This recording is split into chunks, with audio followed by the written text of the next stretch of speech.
Tamda, raising his eyes, sighed. He muttered to himself, "Am I seeing things?" A floating door in the middle of nowhere. This door really is hanging here. There's nothing behind it.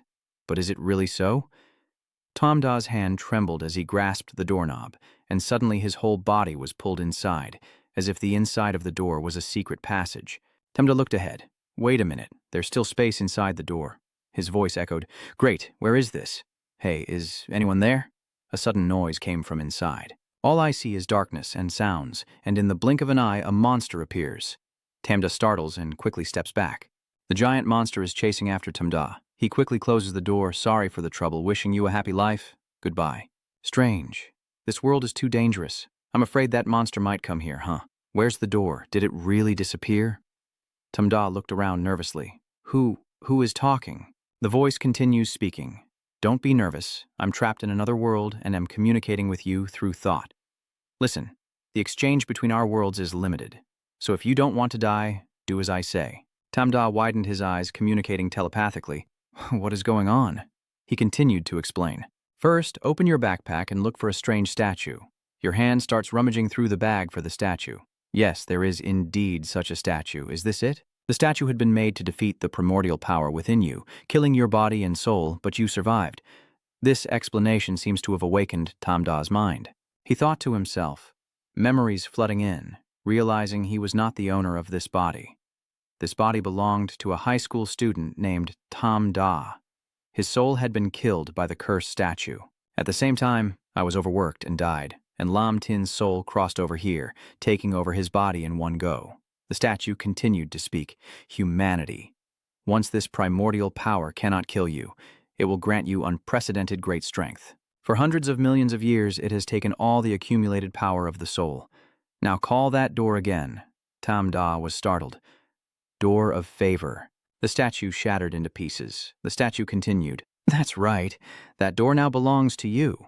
That will be your world linking ability, because last time you entered the door very politely and received the polite person evaluation item. A polite person, this gray evaluation item destroys equipment, and you will gain the following buff. When you act politely, others will think more favorably of you. Shenya muttered. The evaluation item seems to be an equipable passive skill. The statue slowly spoke. My strength is running out, I must be careful. The one dealing with you is the cursed original statue, and when they find out you're still alive, they will come to kill you, probably attacking immediately in front of you. Shindaxia said, Wait a minute. Who are you, and why are you telling me this? He continued, Because I need you. Today, you live in a world called the Nightmare World. It is also the world that traps me. Keep growing stronger and go deep into the Nightmare World to save me. I will definitely repay you. Please don't die. Tamda pressed his ear to the door, his voice gone. Has someone tried to kill him before? I searched my memories of Tamda but found no enemies. Who could be trying to kill him now? Equip the item first and then see. Right now I have no skills to defend myself, so I'll check if there's a new item, but there's a terrifying skeleton behind the door. As long as I'm not too far from it, I can't be hurt. The skeleton looks very strong. Even if I can't fight it, talking to it might be possible since communication is fundamental to humans. The skeleton is a dead person, but a dead person is still a person. And through negotiation, I might turn it into an ally. Helping to fend off the relentless pursuit of the unknown enemy with the support of the polite person's item, there is surely hope. Tamda didn't hesitate for long and quickly stepped through the door. Hello, my name is Tamda, a polite person, initiating conversation. Mikkel Kashiwa stares intently and says nothing. He continued speaking, apologizing for bothering you earlier. Very well, it seems the item is working. I actually want to make friends with you. The giant arm suddenly reached out, but Tamda quickly jumped back to avoid it. You're shouting so loudly, do you really need to be so violent? I just want to talk to him. Mikkel Kashiwa immediately smashed the door open. Tamda quickly got pushed outside. He gritted his teeth. This is too dangerous. If the door gets broken, I'll go crazy immediately. The gray item is indeed a trap. What new item can I get this time? Tamda looked at the system and realized that infinite items were impossible to obtain. If this skeleton kept blocking the door, I wouldn't get better items tomorrow. The door, the assassin could arrive at any moment. I don't have much time to waste. I will place the bone door with the gold card vendor from the previous match. Sorry for the trouble, I'm back again. I must conquer that person. In an instant, Mikkel Kashiwa appeared quickly again and continued smashing the gray door. Tamda suddenly appeared right beside him. It's useless. He can't eat me. I can freely move between two worlds, and we can only communicate. It seems Mikkel Kashiwa has no intention of listening. Tamda continued. Do you want to hear my suggestion? You nervously chuckle and say, Hey, don't go. I've noticed since earlier that you're injured. When you were eating people, your left arm gradually broke and grew new bones. Not only is your left arm injured, but your skull, ribs, and spine are also damaged in many places, right? Mikkel Kashiwa immediately showed signs of stopping. Tamda points at his phone and says that although he can't let him eat me, there are many things in our world that are good for bones. This Kashiwa pill is used to treat joint problems, and there are many supplements and nutrients that are better than me. You only bought a few Kashiwa pills, so I think if you sacrifice yourself, it wouldn't be a problem. Chamda tilted his head, waiting for an answer. So, what do you think? A sudden surge of electricity flashes before his eyes, and Mikkel Kashiwa quickly suppresses the power. Tamda chuckles, still not satisfied. Senza needs to think of another way. Mikkel Kashiwa suddenly spoke. And you received a contract. Tamda looked up, realizing it was a contract. Success. It continued to explain. The mother of the dark bones, the defeated Mikkel Kashiwa. Jama's eyes widened in amazement. Mikkel Kashiwa added, the leader of the male team of the Bone Army. Jama muttered softly. So he was just a little official. It continued slowly, the contract exchanging on equal terms. 7,000 years ago, humans created culture, art, and science. As the bell of destiny rang 20 times, the gods looked on together, hoping to help me restore my strength. I have never signed a contract with anyone other than a deity. It's best to understand the value of this contract, which can be cancelled at any time. Sign below to establish the contract. Tamda, the human who defeated the evil that once threatened the world, the guardian between nightmare and reality, was surprised to realize he had this level. Cassie's hand gently pressed down, and the contract was completed. Lai Kai gently said, Xiao Da, you just got out of the hospital. If you're not feeling well, you must tell your parents promptly. In the coming days, stay at home to rest and recover. Don't stress over other things. Here is some tonic. Take it on an empty stomach to boost your health. Shamfang continued, and there's also the Cassie orb you need. I bought it for you. Here you go. Tamda nodded. Thank you, Mom and Dad. In the past, I was just a useless kid, but feeling the care from my family like this is truly wonderful. Hello, we are the Dongcheng District Police in charge of the case involving Tamda. The two officers took turns speaking, saying that every year there are cases like this, and since they can't predict, they just have to accept it. That's right, we are also out of options. Luckily, the boy has recovered. Tamda lowered his head and glanced at them thoughtfully. No, Tamda from the beginning had already been haunted by the monster, enduring the long-standing curse. You look a bit sad and ask, so in the future, if someone is like that, do they also have to wait passively and the other person just stays silent? Fi Zuyen leans against the wall and suddenly speaks. Miss Tam, I know you're not in a good mood, but I have something to say. The approval has been given. That hospital will be abandoned and no one will use it anymore. You can rest assured that no one will get hurt again. Tamda was a bit confused and thoughtful before replying. 3-star badge. I didn't expect someone so young to be a sergeant. Thank you for telling me. I'm just worried someone might want to target me. He lowered his head and interrupted you. You're just a middle school student with simple relationships. We didn't expect you to hold a grudge. Fi Zuyen adjusted his hat and turned to leave. That's all for this matter. We won't bother you anymore. Tamda watched both of them leave, thinking to himself that the curse rank of the King of 10,000 had become very powerful. The police couldn't handle it and the government was at a loss, showing how afraid they were of this matter and unwilling to approach. He also looked back at you and pondered, but Tamda was only a middle school student. Who would want to use such powerful means against him? You look surprised when Fi Zuyen turns back. Officer, weren't you already gone? Why are you coming back? He hands over a business card. This is my card. Shenda keeps the person and looks on. Thank you. Fi Zuyen only truly leaves now. If anything unusual happens, call me. You silently watch him leave your house, Officer Lak Fi Zuyen. It seems not everyone in the station is useless. Should I trust him or think he can help me? It appears he is acting against orders, something neither the police station nor the government can interfere with. What can a small officer like him do, especially now that everyone knows I'm still alive? The assassin definitely won't let this go. If the truth gets out, it will endanger my family. Tamda stood up quickly, reaching out his hand, forcing himself to be stronger. He created a door in the middle of the room. A door. Zhang Da stepped inside with a professional smile on his face, speaking loudly so his voice echoed. Is that right? The creaking of the fog sounded as it moved. Seeing Cassie Hua's hand gesture, Tamda immediately continued. Hi, I brought Cassie here.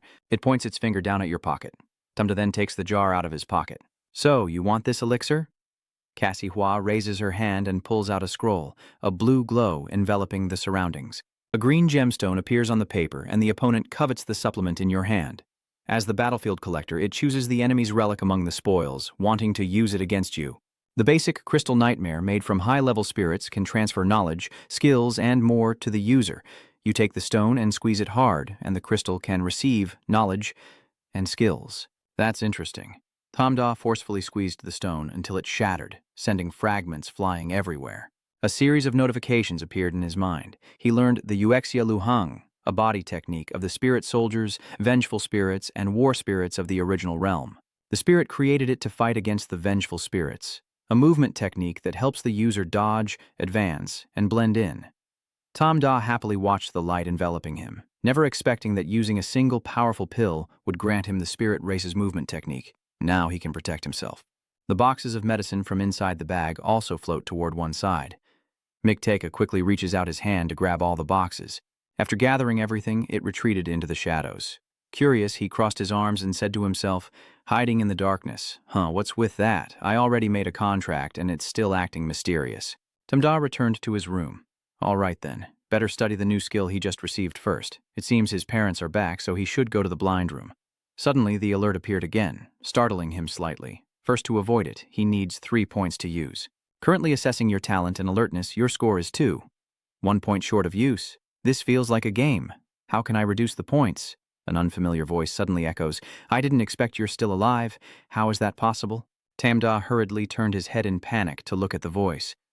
The person outside the window spoke with menace. Let me see what kind of skill you have. Tu Dao leapt in, spinning his knife to attack you. Tamda quickly ducked down to dodge. Seeing this, he praised, your skills are impressive, kid, while thinking to himself, this is too dangerous. Tamda stepped back to defend himself. Is the assassin coming so fast? He suddenly smiled brightly and asked, but thought to himself otherwise. Hello, sir, what can I do for you? Activating polite mode. The Deathblade rushes in too fiercely. Reckless and doomed, Tamda hurriedly retreats, but it's useless.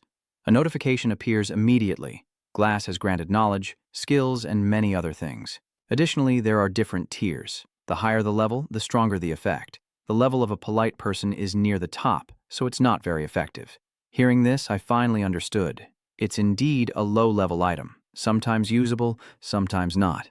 Damn, I still can't use the body technique. Han shivered in fear, like a fish out of water. His martial arts are just cat-like agility, not fast enough to dodge bullets.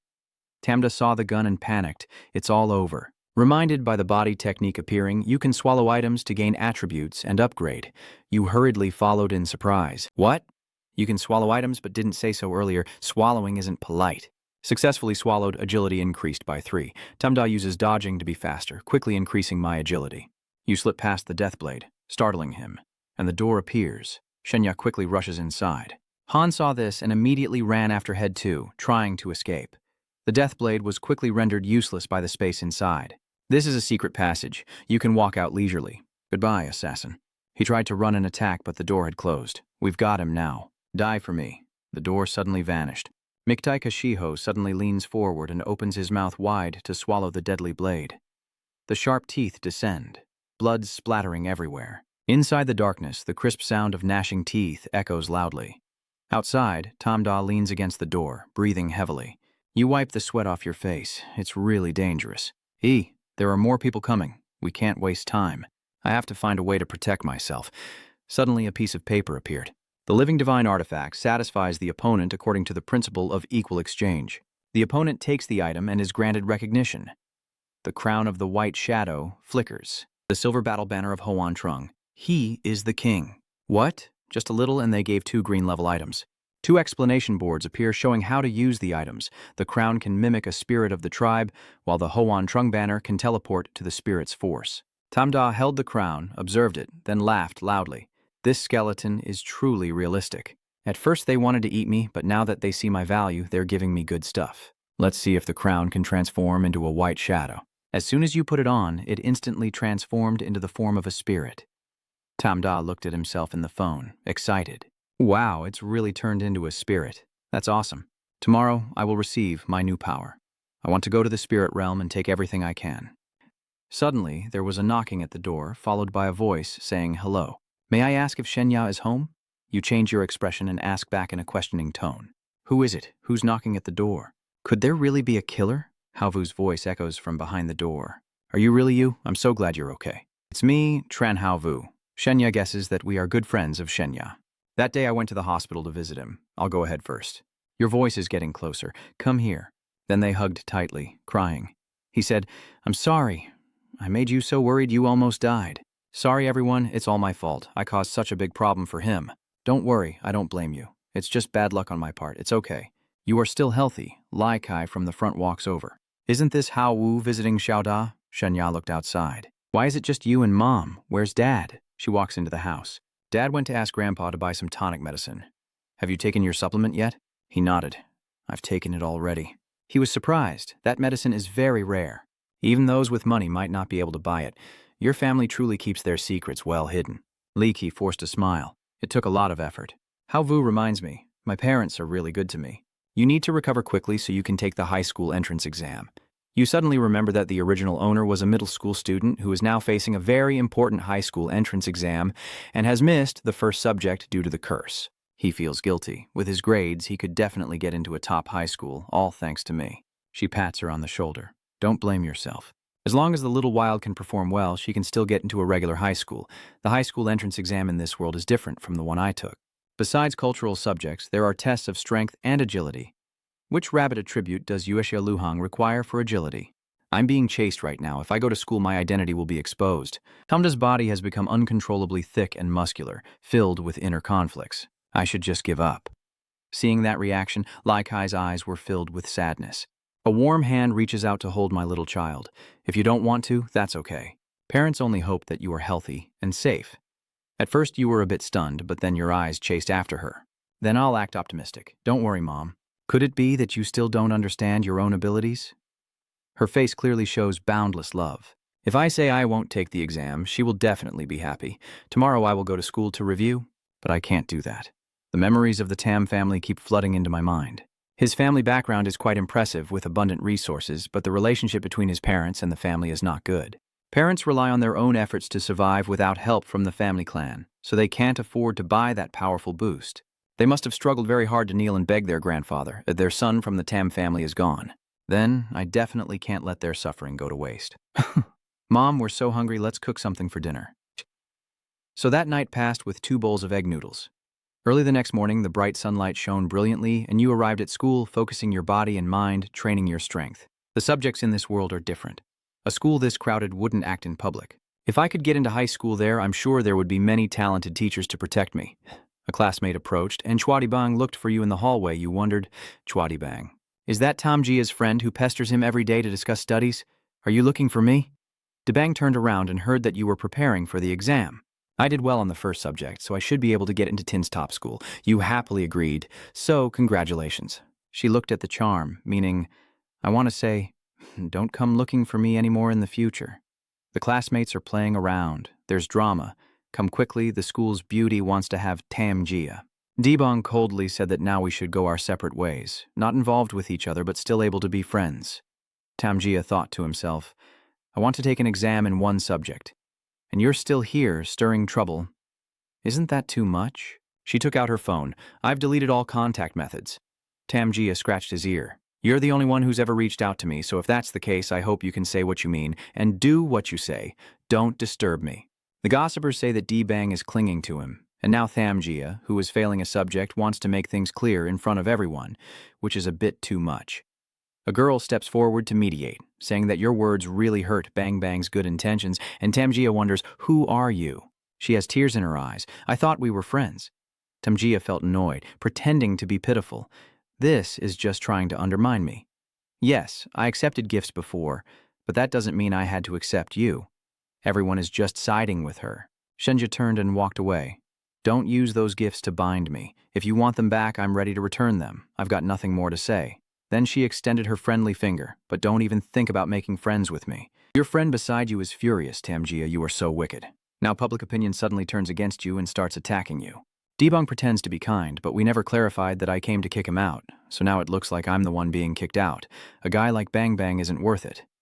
Suddenly, Tan Min steps in front, stopping him with a rather unfriendly look, but Bang Bang still doesn't let him go. Shamjia loses patience and quickly blocks the street as class is about to start.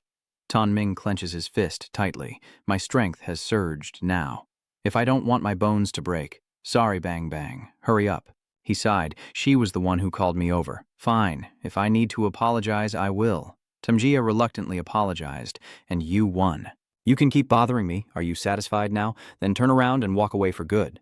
Everyone was stunned, and Tamjia was crying, feeling heartbroken. She called out, I didn't force you to listen to Tan Min. My mind was screaming, this guy is making me dizzy and lose my mind. You're so stubborn. I came to help, but things went wrong. I need to teach you a lesson. When I threw a punch just a few centimeters from your face, you dodged with a quick and impressive move. Everyone looked on in shock as the Tam family member stomped on Tan Min's head and then pushed him into the dirt in a very impressive manner. The classmates couldn't believe their eyes and praised him. You used the Yuexia. I apologized, so why are you still so aggressive? Ha-Lin arrived and found them gathered here. She urged them to return quickly to the stadium for the assembly.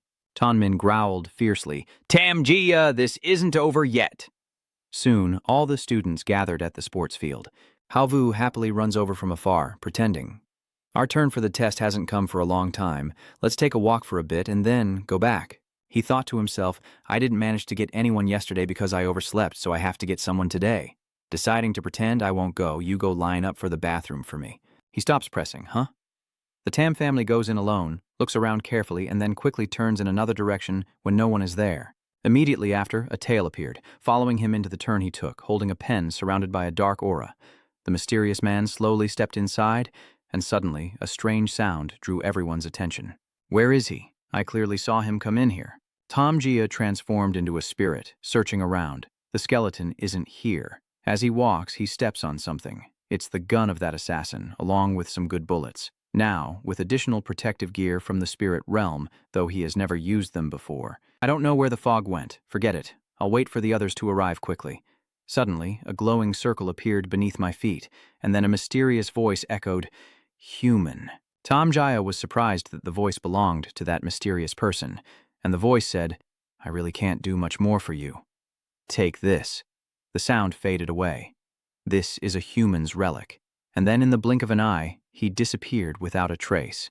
Tamjia is taken to a mysterious forest. He sits up and looks around to assess the situation, feeling dizzy. So, we've teleported successfully. Is this place the territory of the elves? This sword is what the mysterious voice gave me. Why did they give me this? Suddenly, a spirit rushes over to investigate. Who is there? They feel familiar with you. And upon hearing that, Tamjia seems to realize the situation. The spirits have mistaken you for someone else. It's been so long. If you don't come back, our mission will fail. Tamjia casually explained that there was a slight misunderstanding, and they arrived a bit late. He was sure that all three of them were wearing crowns. They looked like him, not spirits. A spirited spirit reminded them of their mission. All right, we have gained their trust. Now we are soldiers returning from the battlefield. Tonight I will kill the clan leader and seize the treasure. Are you ready? Tamjia nodded and adjusted his crown. Of course, my hands are already itching. Seeing that all three quickly drew their weapons and warned him not to do anything stupid, they immediately became highly alert and scolded him. You fool, how could you take off the crown? Tamjia naively replied, I just wanted to adjust it. Sorry, he reminded you, if we reveal our identity, we are doomed in the end. Tamjia guessed correctly. These badges are the same. The crowns are identical. These three are all spirits, you confidently assured. Don't worry, I will do the job properly. He nodded. So it's like that. This deception is really a scam. You are the one doing the job again, throwing the task back to me. All three urged Tamjia to hurry up and get to the elf tribe's village quickly, or else he would be late and cause a significant delay. Tamjia watched in admiration, amazed at how fast they moved. I have to exert all my strength to keep up. These spirits' abilities are truly extraordinary. After a while of lurking outside the village, entering the hamlet requires the leader's permission. This checkpoint isn't dangerous, you just need to show him your token. Tamjia quietly breathed a sigh of relief. So what is truly dangerous? Luckily we're here now. If we had run for another 10 minutes, we'd be exposed. He looked at you with a murderous gaze. Of course. Tonight's assassination plan. The three of us will secretly protect you from outside. You're in charge of killing the leader, and Tamjia looked at me in surprise. Kill the leader? Me? Hearing that, the three of them immediately doubted me. That's right. What's wrong? Do you want to finish your sentence? Being pushed into a difficult situation, Tamjia has no choice but to comply, wanting to speak up. How could that be? My blade is already thirsting for blood. Just leave this mission to me." They look at him with a cheerful face, saying, "Good, very good." And you sweat with fear. Damn it, if I dare to say no, these undead will execute me on the spot. Assassinating the leader at the Spirit Village camp is also a suicidal attack. That cowardly skeleton wants me to kneel and die in his place. Over there, he gestured with his hand. "Our teammate has arrived, please let him in." The gatekeeper raised his hand to signal, a silver war medal. "Open the door, it's the frontline soldier Brave Horse. He leads the way, come on, follow me to meet the leader." As they follow him, they go deeper into the fairy village, and the nearby villagers see them and wave to greet them. The girls also had to be cautious when facing them. After a while, he led them to a hut and invited them in. "The leader already knows you're coming, he's waiting for you that day." The three of you begin to follow the plan and go meet the leader. "We're resting here and waiting for you." Shenda secretly despises and is wary that I might run away. Annoyingly caught up in the conflict between spirits and elves, but thinking positively, maybe I succeeded in the assassination, and Trung might get someone stronger. You gradually stepped into a spacious but gloomy room. Tamda looked ahead with a hint of nervousness. That man was probably the Spirit King, reading a book. Hearing the footsteps, he closed the book decisively and slowly turned around to greet you, welcoming the soldier from the front line. Tamda suddenly realized something was wrong. He saw an overwhelming force spreading out, and his wings carried the ability to evaluate items. Tamda can see other items. Are these all from this little spirit? Thinking of that, should he circle around outside where the spirit is much stronger than him, even courage wouldn't dare face the spirit leader. The courteous one fights against Vansam Chailin, the heir of the ancient tree Vuong Toa, the natural master who can face 10,000 enemies. The great mage Ao Fop, the guardian of the nightmare realm, the skull of the 5 worlds, very well, truly extraordinary. Bo Duong Pei Lan, I remember you now. He greeted you happily without any suspicion. The young and brave world, thank you for your sacrifice. Stay in our village and rest well. Seeing the ring of light surrounding her, Shenya immediately recognized it and activated the teleportation. He brought you to the celebration. We are having a celebration. Go ahead and enjoy yourselves. Seeing Shenya get hit, they immediately discussed their next move. You're here, so let's play. We'll make our move later. You've already met the assassination target, right? He will attend the party. Wait until he lowers his guard, then strike. We will secretly help you fight. You worry about overworking your brain, so we'll handle it secretly. You want to take the chance to escape during the chaos, but you'll definitely die this way. We have to find a way to do something. At that moment, Lanny stepped in. Uncle, may I invite you to dance? It would be a great honor to dance with a frontline hero. Tamda immediately agreed. Of course, it's fine, but I'm a terrible dancer, and the little girl happily pulls you along. It's okay, I'll teach you how to dance. The two of them start to join in the rhythm of the ball. Lanny kept smiling brightly while Tamda looked a bit shy. They held hands, sharing everything together. At one point, Lanny put his arm around Tamda and smiled brightly. He looked at the girl with deep, sad eyes, regretting that he was about to leave. Otherwise, I could dance and sing happily with the fairy lady. Damn it, I need to think of a new plan. After dancing to the music, the girl asked him why he hadn't said anything. My brother is the same way. Could it be that fighting tiredness is affecting your mood? Tamda shook his head in denial. No, I'm just thinking. My dancing is terrible right now. Sorry for the invitation, miss. May I ask your name? Without hesitation, the girl introduced herself immediately. My name is Lanny. Suddenly, Chuck suggested an uninvited visit to your plan. Miss Lanny, I want to show you some magic. Let's just say it's a mistake. Is that okay? Lanny looked at him with eager eyes. Really? That's great. Hurry up and perform for me to see. Actually, your dancing isn't that bad. Here, take this. This is your bracelet. Consider it a token of thanks for the magic. Just so you know, if your magic isn't impressive, I'll take back that ring. Tamda confidently steps onto the stage. No problem. Shamda calls for attention. Dear friends, everyone, look at me. Up next, I will perform a magic trick you've never seen before. That is the transformation of a living person. I can turn myself into a human. Hearing that, everyone eagerly looked up. Really? Hurry up and try transforming it. I've never seen magic turn into a human before. Interesting. The quick transformation spell. The 3 spirits looked up and admired Tamda. What is that Phelan guy doing? Turning into a human. Do you guys know this magic? I didn't expect Phelan to be so clever. Thinking of this method to quickly blend into the spirits, he softly touches the crown up here. Look carefully. As soon as I took it off, the transformation spell dissolved and Tamda turned back into a person. Here you go. The bracelet fell right next to the girl. Beautiful Miss Lanny. Seeing this, all the spirits become even more excited. Look at his ears and eyebrows. He's really turned into a human. This is still a human teenager. That's impressive. Well done. Lanny is pleased. Thanks. Hurry up and turn back. Tamda strikes a cool pose and explains to them. Here's the story. I can become human because I took off that crown. My 3 brothers also know about this ghost. As soon as they take off the crown they are wearing, they will turn into spirits. Hearing the keyword, everyone turns their furious eyes towards them. The spirits! They immediately went on the defensive. Everyone was on high alert. The 3 of them looked terrified. What? What's going on? But at this moment he quickly ran away, waiting for my 3 brothers to transform. Then I will turn back into a spirit. As everyone calls out, you gradually fall down. Goodbye, Lady Lanny. When they charged in, Tamda had already left. Oh, it's gone. What kind of magic is this? Capture those 3 spirits first. Be careful. I don't know what other tricks they have. Immediately, the vines tightly bound them. The sound of clean electricity flowing through the familiar voice echoes. I was about to play with you. Unfortunately, your undead are trying to infiltrate my village. But unexpectedly, the human race has infiltrated your ranks for a long time and even led your missions. How mocking. One of them is still so arrogant. Is there some misunderstanding? We have the medals. He shattered the crown and revealed their true form. The King of Spirits is on the edge because he lost his first life. This crown carries advanced dark magic from the shadowy abyss, truly beyond my expectations. Every village has hidden snakes of the fallen spirits infiltrated within. With this real object, you can locate its points and launch a counterattack. After saying that, he returned to the spot where you were standing earlier. This time, he's in your debt. But now that place no longer has any trace of Shenda's shadow. One thing is certain, he will not come back anymore. Tamda sat up, surprised that the door still knew how to open and close freely. The city had to adapt to the environment. The situation was too dangerous earlier. He has come back, so he must remember this lesson. Unexpectedly, Mr. Kashuko appeared before you.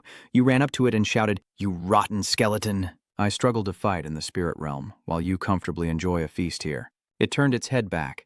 You, still alive? Tamda pointed at its face and scolded. So you can talk after all. You deliberately gave me that crown of white shadow to get me to sacrifice myself, didn't you? It looked down. How did you survive? Tell me the detailed process. You're angry. You think I will tell, huh? It turned around. Go ahead and tell me. I'll pay you back. You're annoyed. Now, the issue isn't the payment, but you almost got me killed. I hold grudges. Suddenly, a transfer order appears in front of you. You sing out. You think you can buy me off with a few things? You're insulting my integrity. Mr. Kashuko extended his hand, offering the white spirit crown to you because you are human. Spirits and humans are allies. You can still live if you leave. If you stay, I will die. To apologize, the other person gave you a nightmare inheritance crystal of ice. It can. Keep the 3 Vonglin innate abilities. You can choose one of them. Integrate into your soul and possess its power. Talent is a special ability that does not consume energy. The Nightmare Inheritance Crystal is the root of the Vonglin clan. I survived because they wanted to seize it to inherit the innate ability. I give you this orb so they won't expect me to entrust it to a human. Temda crushes the crystal, saying he has principles, but will forgive this time. No second chances. Suddenly, the skeleton exploded, rocks flying everywhere, startling him. 3 orbs of blue, red, and green energy flew in front of Tamda. It spoke up, choose to go. You can select one of these ancient inherited talents to use. The green orb is a basic dark spell that listens to your call based on the corpse of the dead. Death leaves hell to tell you what it knows. In this way, their souls can rest in peace. Death is the deepest lesson. The basic Holy Sea Zone helps the body transform, immune to damage for 5 seconds. Then, only after a day does it take effect. Those who seek to control life will not have a good ending. The basic soul rebirth technique creates a soul infusion that brings him back to life. You think it's a mystical resurrection spell, the power of the Vonglin clan's source. He thought that the resurrected Vonglin was useless. The Holy Sea territory only lasted 5 seconds before dying. Darkness is essential, and grasping the intelligence is the only way to catch the mastermind. Thinking then, you decided to go with the roof, dark and gloomy, and poured your strength and rage into Tamda's body. It's a success. I think I can feel the Vonglin's presence inside Tamda. Mikai Kazuhoa was surprised. You chose this. You turned around and asked why, and it replied, it's not that it's bad, just that it can't form combat power quickly. In the past memories, the former monarchs all chose option 3, very few chose option 2, and no one has chosen it yet. All right, can you tell me what happened? You nod and say, so, that's how it is. After hearing this, it bows its head and reveals that the original assassination target was the female ritual spirit, and the man you just mentioned is the strongest high priest of the spirit race. I see. No wonder that guy has such special abilities. Mikai Kasihoa, The 3 wind spirit knights have been captured by the spirits. They can no longer monitor or threaten me. This is the only chance. After saying that, he turned and ran away. I wonder where he's going. Never mind, let him go. I'll focus on myself first. Ha ha ha ha, everyone has their own story. This time you get the appraisal skill, your ally, which helps when talking to the target. Hey, the opponent will see you as one of their own for 10 seconds before forgetting. You can use it once a day, and the total attribute of the opponent against this skill is twice your own. I looked at the green quality, it's pretty useful. You received a natural blessing bracelet, and you suspect it was a gift from Lanny. It's green, a rare green quality which can gradually boost your mental strength.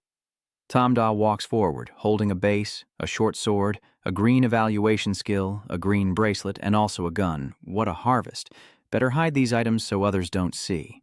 During the school test, the teacher's voice echoes, testing agility. Then, Tran Hao Wu, get ready.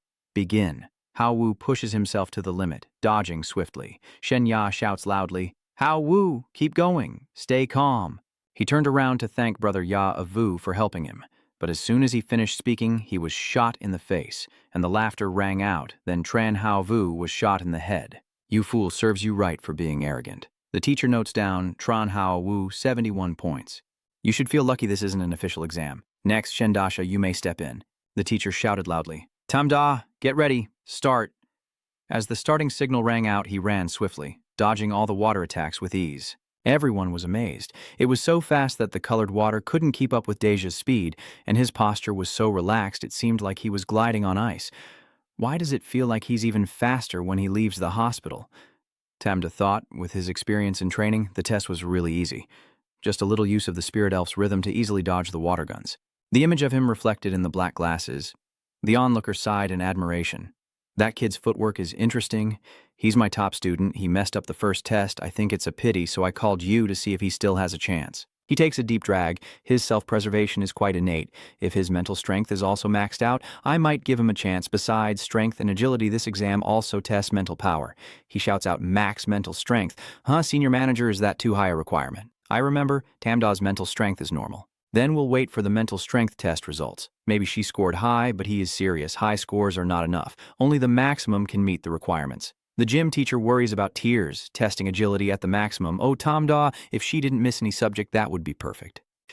Tamda smiled and said, thank you, I won't give up on the exam. The teacher turned to everyone and said it's a break for lunch. Those who want to eat can go, the rest will take the exam in the afternoon. Hao Vu is not convinced, as expected, of GXia. Amazing. I'm just going to get some stir-fried food. You wave goodbye. Go wash your face. I'll be back in class for a bit. He obeys. So Geika, wait for me. At this moment, Tamda is lying on the desk. What is this? All the science and math are fine since they are similar to that world. But why are literature and science subjects like that? The historical figure, the event, even the literature at this moment, a foot suddenly kicks towards him, kicking the desk and surprising Tamda. That's Tan Min, I told you. Tamda, our story isn't over yet. You straighten your head, pretending to be confident, but he snaps his fingers, calling out your name, ignoring you with a loud shout. A group of people entered, he said confidently. Tamda, while you were away, my strength has already broken through to level 2. Let's compete and see whether your agility points or my strength points are higher to find out who truly rules the entire group. Tamda raised his hand. Why bother? Just bring the person over, activate the person's skill. All those people immediately froze in silence. He scratched his head and gave up, apologizing with tears and asking us to forgive her. The others were surprised. I didn't want to fight my brothers, I just like her. You're usually too arrogant, that's why they want to punch you. All right, guys, no more fighting. You sigh in relief. Glad it was just a student match and no one was trying to kill me. The effect only lasts 10 seconds, and as soon as it ends, they shout, we want to beat you to death. You remain calm. This is the only effect you get each day, so it's pretty useless swallowing the green skill 3 attribute points. You silently decide to increase your strength attribute. The system reminds you that from the 3 points just received, you still have 1 point free to boost agility. Do you want to use both at the same time? You're surprised. What? Points already used can still be allocated, so does that mean I can transfer my assassin trait to a warrior? All right, using all 4 points in strength. The upgrade was successful. A red-haired thug grabbed both your hands, Tamda trying to run, so fight fair. Sunming punches forward, ready to break the enemy's bones. He throws a powerful punch directly at the head of Tamda. Come on, your face still looks calm and steady as if nothing's wrong. Feeling something, he looks straight ahead. A surge of pain hit his brain. His hand shattered, and the sound of it breaking was sharp and piercing. A young boy, still a youth, untrained in any special skills. Basic attributes like strength and agility are the same. Tamya punched the opponent hard in the face to knock him out. Strength is a basic attribute, not just brute force. The others were terrified when they saw that. An's blow from Tan Min didn't do any harm, and he even escaped the encirclement. In fact, it refers to strength, including body structure, internal organs, and other factors. All of it is called individual strength. Yi is stronger than Tan Min, so how is that possible? You turn around, I would still be beaten, even if I failed the exam by 100 points. The third-year exam is coming, and you gather together just to ruin a life out of hatred. Tan Min shouted angrily, "Tamda, you're really annoying." He grabbed his collar and pulled him up. If it had been someone else or the old me, they would have been knocked out by now. Tan Min wakes him up. "Tamda, please forgive us. We were wrong today." Tamda's expression is cold and indifferent. You beat, insult, and ruin his future. He swung his hand and threw him away, making Tan Min scream in fear, and he still wants me to forgive him. His frantic shouting shook the entire school. Save me. The door bursts open and the teacher rushes in. "What are you kids doing?" When he looks inside, he sees a group lying on the ground, with only Tamda relatively unscathed. Second young master looked at Lu Ming indifferently. Finally, the teacher arrived. "They bullied me." Hearing that, he became even more puzzled. "Are you joking? You beat them up like this and still say they are bullying you?" Dibong stood behind the scene, thinking to himself that he had misjudged these people. None of them were a match for Tamda. Is he really that powerful? "It's okay, no problem at all," a classmate standing beside her asked. "Bang bang, do you regret it?" Hearing that, she fell silent and recalled the memories. Regret, yes. If he had gone to Vu's staircase and kept trying back then, we would still stay in touch when we moved up to high school. In the end, will it be different? Debang didn't answer and turned in another direction. She looked at Tan Min being carried out on a stretcher and thought she couldn't go back. He's causing trouble like this, beating 7 or 8 people and seriously injuring them, yet will be disqualified from the high school entrance exam. I have achieved my goal, Tamda is useless, and my future is very bright. Dai-tu and Hyu-sun are walking down the corridor. My top student is very talented. You should team up with a few people. It's not that I don't want to help you meet the requirements, I also accept it. I have urgent matters to attend to. A teacher hurriedly ran to Tamda and the Tanmin Association to fight, and the police arrived. He frowned, upset that students were fighting, and had to report it to me when I didn't see it. The teacher took out her phone and insisted you watch this video of them fighting. What's so special about high school students fighting that you need to see it? Ngia said that Hyu-sun and Dai-tu still kept their eyes on the video watching. At that moment, the police also watched the video. Had they been recording from the very beginning? Tamdu replied that he was afraid they would hit him, but luckily he had recorded the video earlier. The police thought that if Tim had beaten him to death, they would have it on video. The police looked serious and said that even with the video, he still had to come with them and wait for the injury assessment. Luke Min quickly said that this child is abnormal and has failed in one subject. So if you take him to the police station, there will be one less subject, and there is already video evidence, as there's no need for further investigation. He helplessly said that if you keep doing this, it will ruin his future. Tamda was considering switching attributes to adapt to this transformation. Fortunately, I recorded the process, or else the injuries of those kids would have been enough for me to get expelled. Luke Min was overjoyed that the day of relief had finally arrived. Hyu-sun stepped into the organization. His body had already surpassed theirs. Fighting them wouldn't be interesting. Lu Min called out to the former manager. Hyu-sun handed over the business card to Shen Yu, showing him the video, but only half of the content. You reduced the force, right? Tom Du, confused, I will kill someone. With good character, I scored full marks on the practice test. I want to discuss with you. You quickly read through the Tian Nu-sun area of the World Martial Arts Organization. The Mortal Martial Arts Corporation is an organization that holds the inheritance of martial arts knowledge, intellectual property, and a wealth of secret martial arts manuals. If you can join the Mortal Martial Arts Corporation, it's like a fish leaping over the Dragon Gate, breaking through every level of the ordinary and reaching the sky. The man standing before me makes me feel that my entire body is so vulnerable that I can't afford to reveal my true strength without risking hurting him. Tianyu-san said that the system analyzing my mental strength estimates it to be at least 4.5, so I ask, what is your specific mental strength level? Someone with exceptional skills can accurately assess a person's attributes in all aspects. Shen Ya secretly thought that if he could rely on him to cover for anything he needed, he would answer 5. The two standing nearby were stunned. Chen Roshan praised him as truly talented. Are you wondering if attribute 5 is common? He explained that reaching level 4 or 5 in middle school already surpasses the survey threshold. And if it's a 5, it's completely different. You will be able to control some combat-type flag mechs and wield certain ancient weapons. You scored the highest on the practice test, so I will arrange for you to retake a strength exam to join our organization. Tamda asked again if he could retake the exam. He replied that normally he wouldn't, but since he didn't want to miss out on talented individuals like you, we have the authority to request a retake for some candidates. Tamda couldn't hide his joy and agreed. Sun waved his hand to confirm and said someone would be responsible for arranging your return. As for the investigation into the fight, you can handle it however you want, and the rescheduled exam will coordinate with your schedule. Thank you, former supervisor. He turned back and looked. Yes, your mental strength is enough. Simply curious about your power and agility, which have met the standards and will not affect the assessment. You replied with 3 hearts, thinking none of them are too extraordinary. 3 is just okay. Sun's eyes suddenly flashed with surprise, and he dropped his cigarette.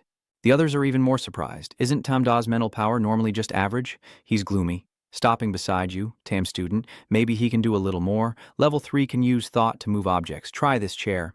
Tamda nodded without worry. He lightly used his ability to lift the chair, increasing its attributes and mental strength to reach level 3. The chief of police told everyone to withdraw, and someone asked if they should just go home. He recognizes the student's maximum test speed, agility, and at least 3 mental strength.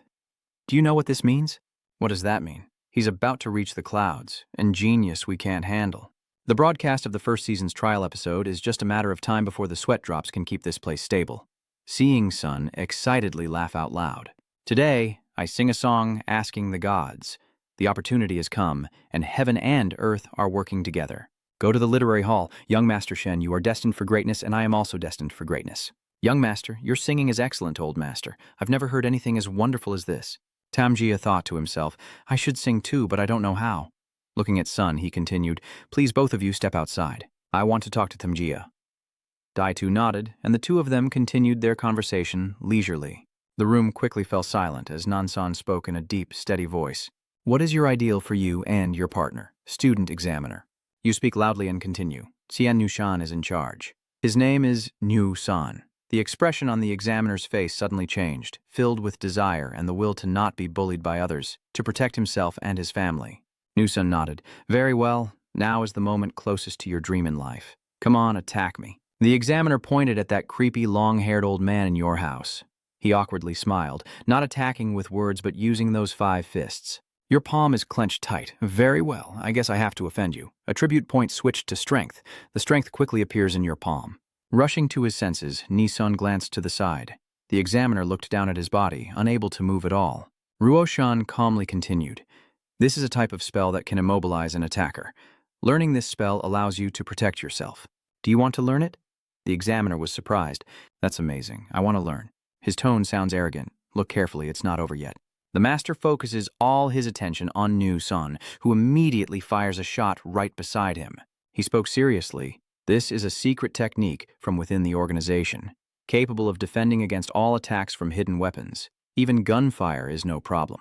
The master is boastful, claiming unmatched martial arts and invincibility. Nusan chuckled and asked, Where is this place? You casually replied, thinking to yourself that he was just continuing the conversation. He officially invited you to join the Feather Search Plan, and the judge widened his eyes. The Feather Search Plan, and Nusan nodded. This is a plan to train super talented students. You will be recommended to the top 3 high schools. Before that, a strict entrance exam must be conducted.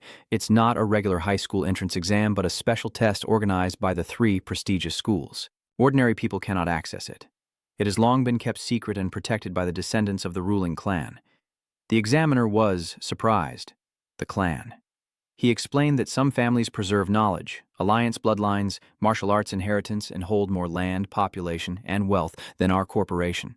Could it be that Tamjia's grandfather belongs to the aristocracy? And the plan to find the heir is actually to find a genius from the common people like you to help you get into a top academy. Even if you fail the exam, you will be directly admitted to a key school. If you succeed in getting into any high school, the corporation will be responsible for acquiring resources according to your expertise, and you'll be generously rewarded if you contribute to the corporation. Remember, this is Student Tam. The judge smiled and said, This is a world of supreme power. I accept the invitation. Why was Dad kicked out of the house? A normal family facing discrimination. The police won't risk handling it because of a drug session everywhere, but for Grandpa, it's nothing. My abilities are strong enough that I don't need to follow the rules of this class. Rosan continued slowly. If there's no problem, sign and fingerprint this file. The appraiser thought to himself, no wonder in cultural history, all teachers emphasize that humanity must rely on the strong for all civilization to continue. As Sun suddenly spoke, you might want to consider that another organization will come looking for you soon. The examiner continued. He was the first to find me and help me with the loan repayment, so I joined. He nodded. Good, very straightforward. As expected, I was right. Since you're underage, I still need to find your guardian to sign. I nodded. Probably my parents are at home. Newson quickly turned around. I have to go fast. Remember to beat other organizations to it. He pursed his lips. I will come back to find you after signing. In just a moment, Newson quickly left. The forensic examiner stared in shock, and in the blink of an eye, there was no trace left. Truly powerful, the senior investigator spoke. Little miss, how did it go? You responded. I've signed. The current head is out looking for his parents to discuss business. He's excited. All right, this time our school will definitely make a splash. Tom presses the phone to his hand. Unknown number. Who could that be? Hello? Fai Shuyen narrows his eyes. The student is a forensic examiner. I am Lak Fai Shuyen. I just found out a few things. I hope you can come to the Tam police station to check this out. The examiner nodded. Yes, Officer Lee. I don't know why, but ever since I entered the police station, I had an indescribable feeling. Paisan continued. This photo was accidentally recovered. Rumors about the hospital led someone to send us this picture. On the day you had the incident, there was a suspicious man in the building. Do you know him? The examiner shook his head. Not familiar. I have never met this person before. He was serious. The forensic expert thinks this person is trying to figure out how to activate something. Did you bring anything that you don't usually carry that day? The appraiser thought to himself that the man activating it was the statue of the evil king Wan Yen. The police still haven't caught this person. The statue has also been destroyed. I can't reveal anything related to the statue. Report to the police. I am just like any other day. Nothing different. Everyone else died because of the curse from the statue. Only I survived. I told others that this would just end the illusion on its own. Fai Yu Yen Tran Tru also spoke up for a moment. No, really, that's strange. A feeling of suffocation, losing control. It's okay to lose consciousness. The examiner shakes his head. No. The police officer's question sounded like he already knew something. Since I entered, I have felt uneasy all over, as if there is something hidden around me. Just shout out and something unprecedented will happen. I remember now. My book cover was open, but I clearly zipped it up after school. Phi frowned. Have you checked your backpack zipper yet? The appraiser nodded. Not yet. I should have checked my book clasp. What did it mean when the police accidentally raised their hand earlier? It seems like he's about to make a move, focusing all his attribute points on speed and agility. I definitely prepared to run away, but can I actually escape? The police officer's determination can definitely crush me. His strength is now under his control. The examiner's face darkened. No more hesitation. Ready to open the door at any moment. If there's trouble, I can kick it down and storm inside. The phone next to the judge suddenly rang, and the judge smiled. That was close. I almost opened the door. But this is a chance to escape. The police. You have a phone. I'd better keep my face hidden. Fai Ziyan stops him. No need. Just stay still. Hello? I am Detective Lak Fai Suyen. The person on the other end quickly responded. Lak Fai Suyen, you're about to die. A beam of light suddenly appeared right in front of him. The judge widened his eyes. What is going on here? The assassin is superior. That's not right. Clearly it's targeting Officer Lak. This is the spell the previous master said. Fi Suyen gritted his teeth. Is he outside the police station? Without hesitation, he immediately leaves his seat. Pai Xuan quickly jumps out the window and the alarm immediately goes off. Warning. Attackers detected. This is bad. The attackers have infiltrated the police station. The combat staff, find a safe place to hide. The examiner looks outside. This is Ubien. Why? Aren't I in the city right now? The examiner looks at the person gripping the staff.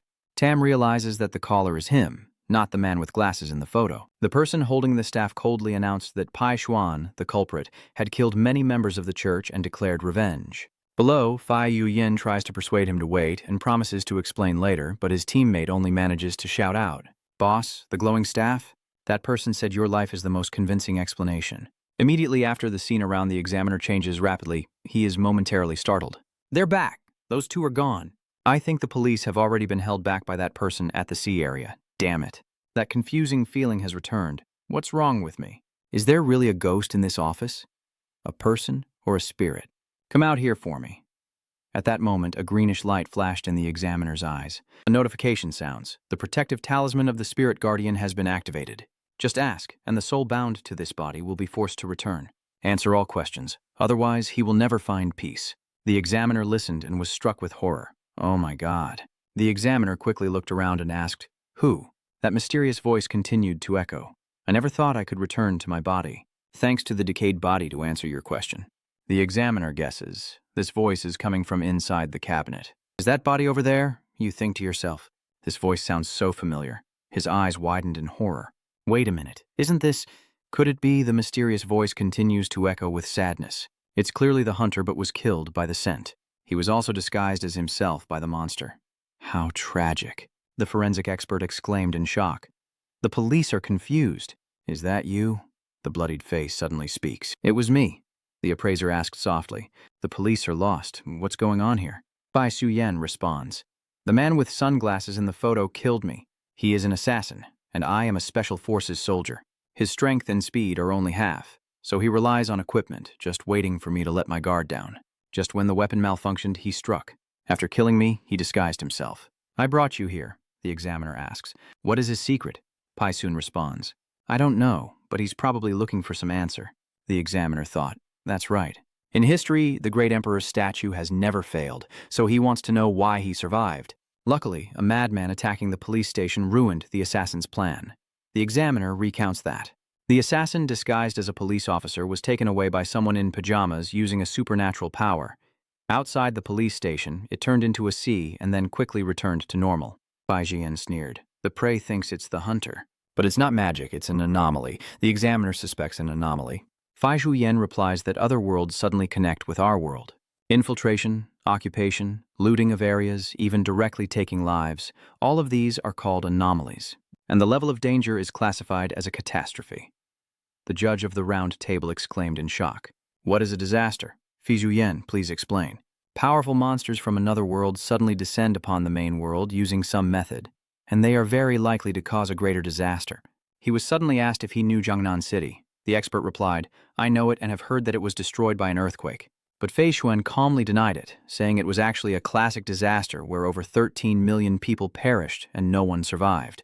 The scholar was horrified. This is too terrifying. Fai Zhuyen urged, there isn't much time left, the abnormality is only mild and limited. The assassin is very likely to come back soon. The examiner hurriedly asked again, so does that mean I am still very dangerous now? Fai Zhuyen immediately instructed him to go to the weapon storage room on the 3rd floor. Enter the password on the outside silver wall, take the paper and pen from the drawer, and memorize the password. The examiner hurriedly tried to record the password and solve the puzzle. Fai Zhuyen urgently instructed that there is a special pen outside to write the password on the wall and report the truth to be protected. That is the only way. Immediately after, a notification appeared, indicating the opponent had finished speaking and the soul departed. The examiner turned back to look at Fai Zhuyen's body. I realize now why the other police officers didn't want to get involved in the case. Even police officers could end up dying unjustly because of it. In this world, if you're not strong enough, you'll be bullied by others. Do I need to expose the identity of the culprit? But this doesn't mean anything. Maybe the police department even has his accomplices. Moreover, with his abilities, he could easily take my life in an instant. The only thing I can do is follow Police Officer Lacey's last wishes. Go to the 3rd floor to seek justice. But with my current strength, I don't even have the right to avenge Police Officer Lack. The judge's face darkened as he bowed his head against the cabinet. Nguyen was filled with determination. But this enemy, I will definitely take revenge. Detective, I will help you find peace. At that moment, there was a knocking on the door and a voice called out. Are you the student examiner? An abnormality has occurred.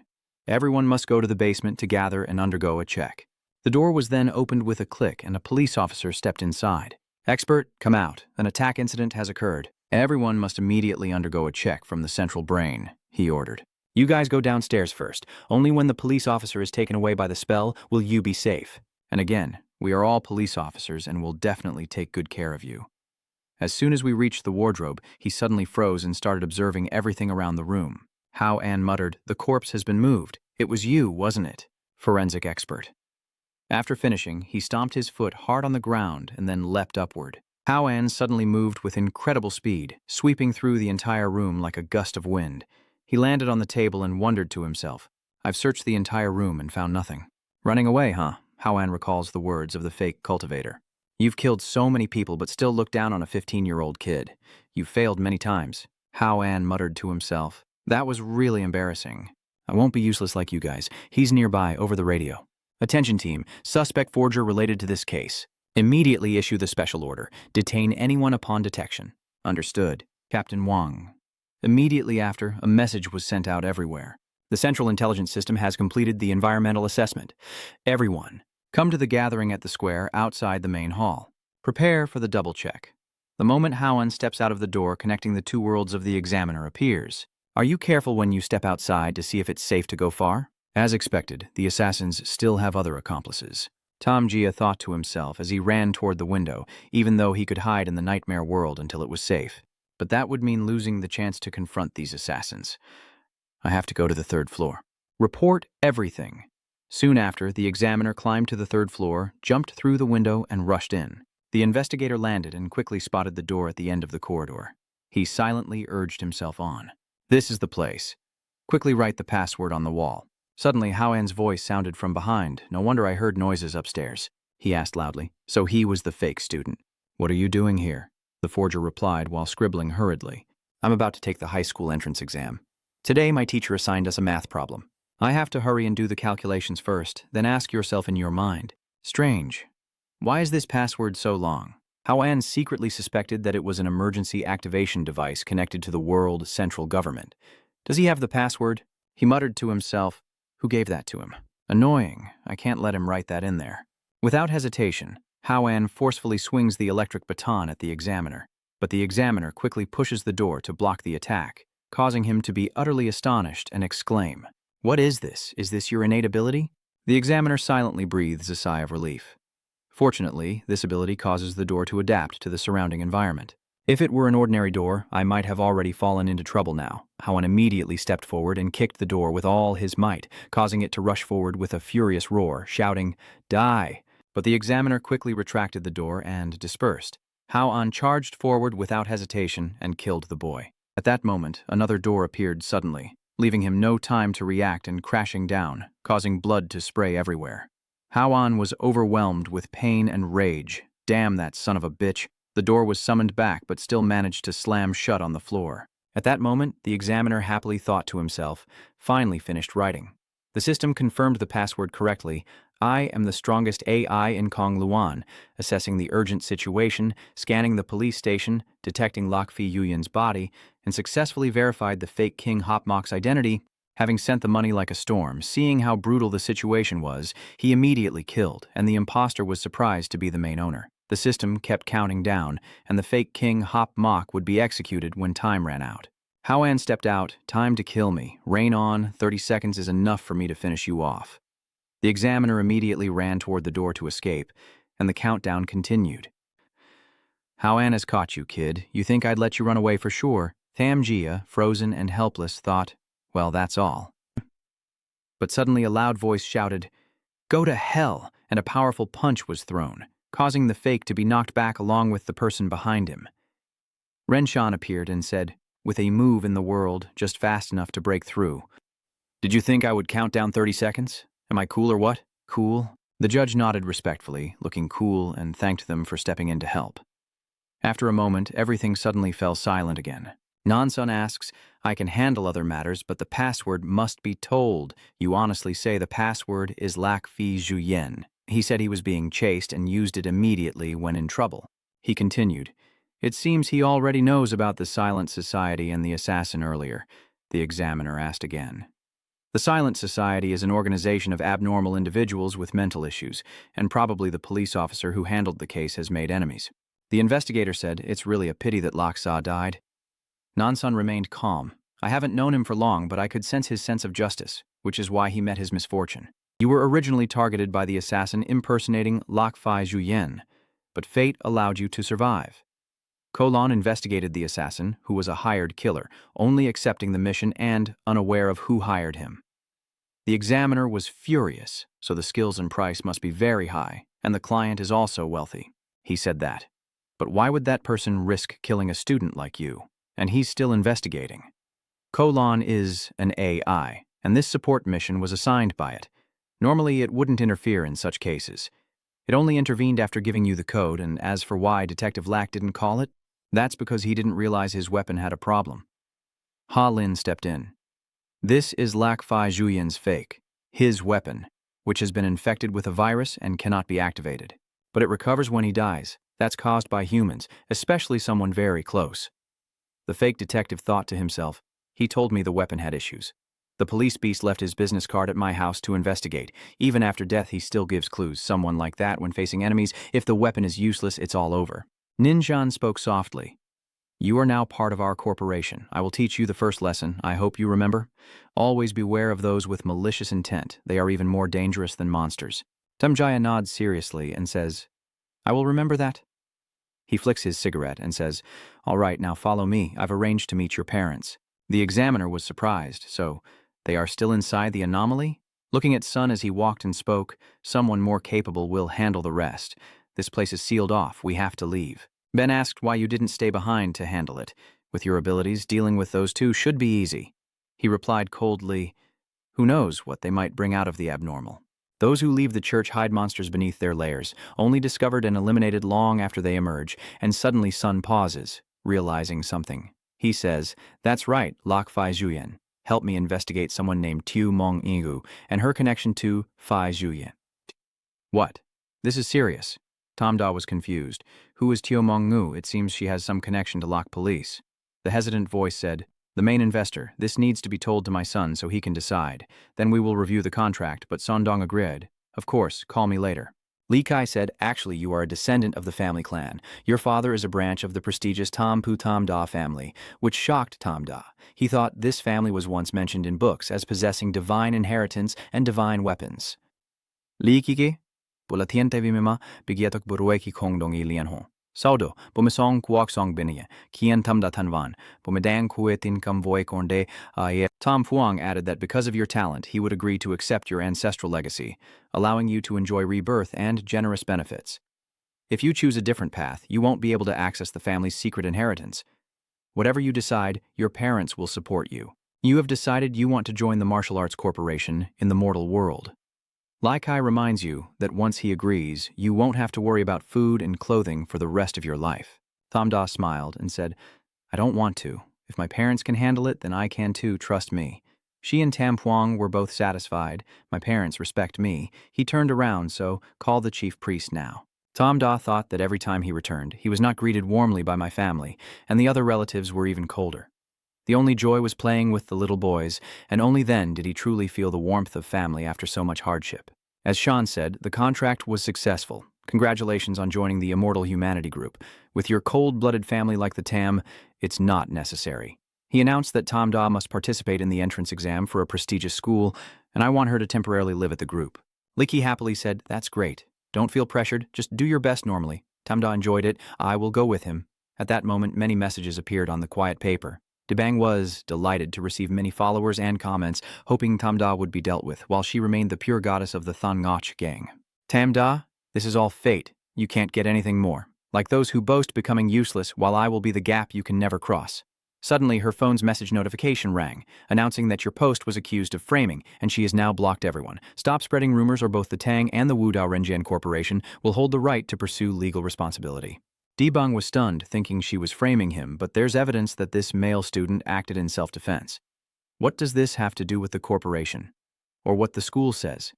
Many congratulations, Tamda, from our 9th grade class has signed with the World Martial Arts Corporation, and the boys' high school has directly invited her for recruitment.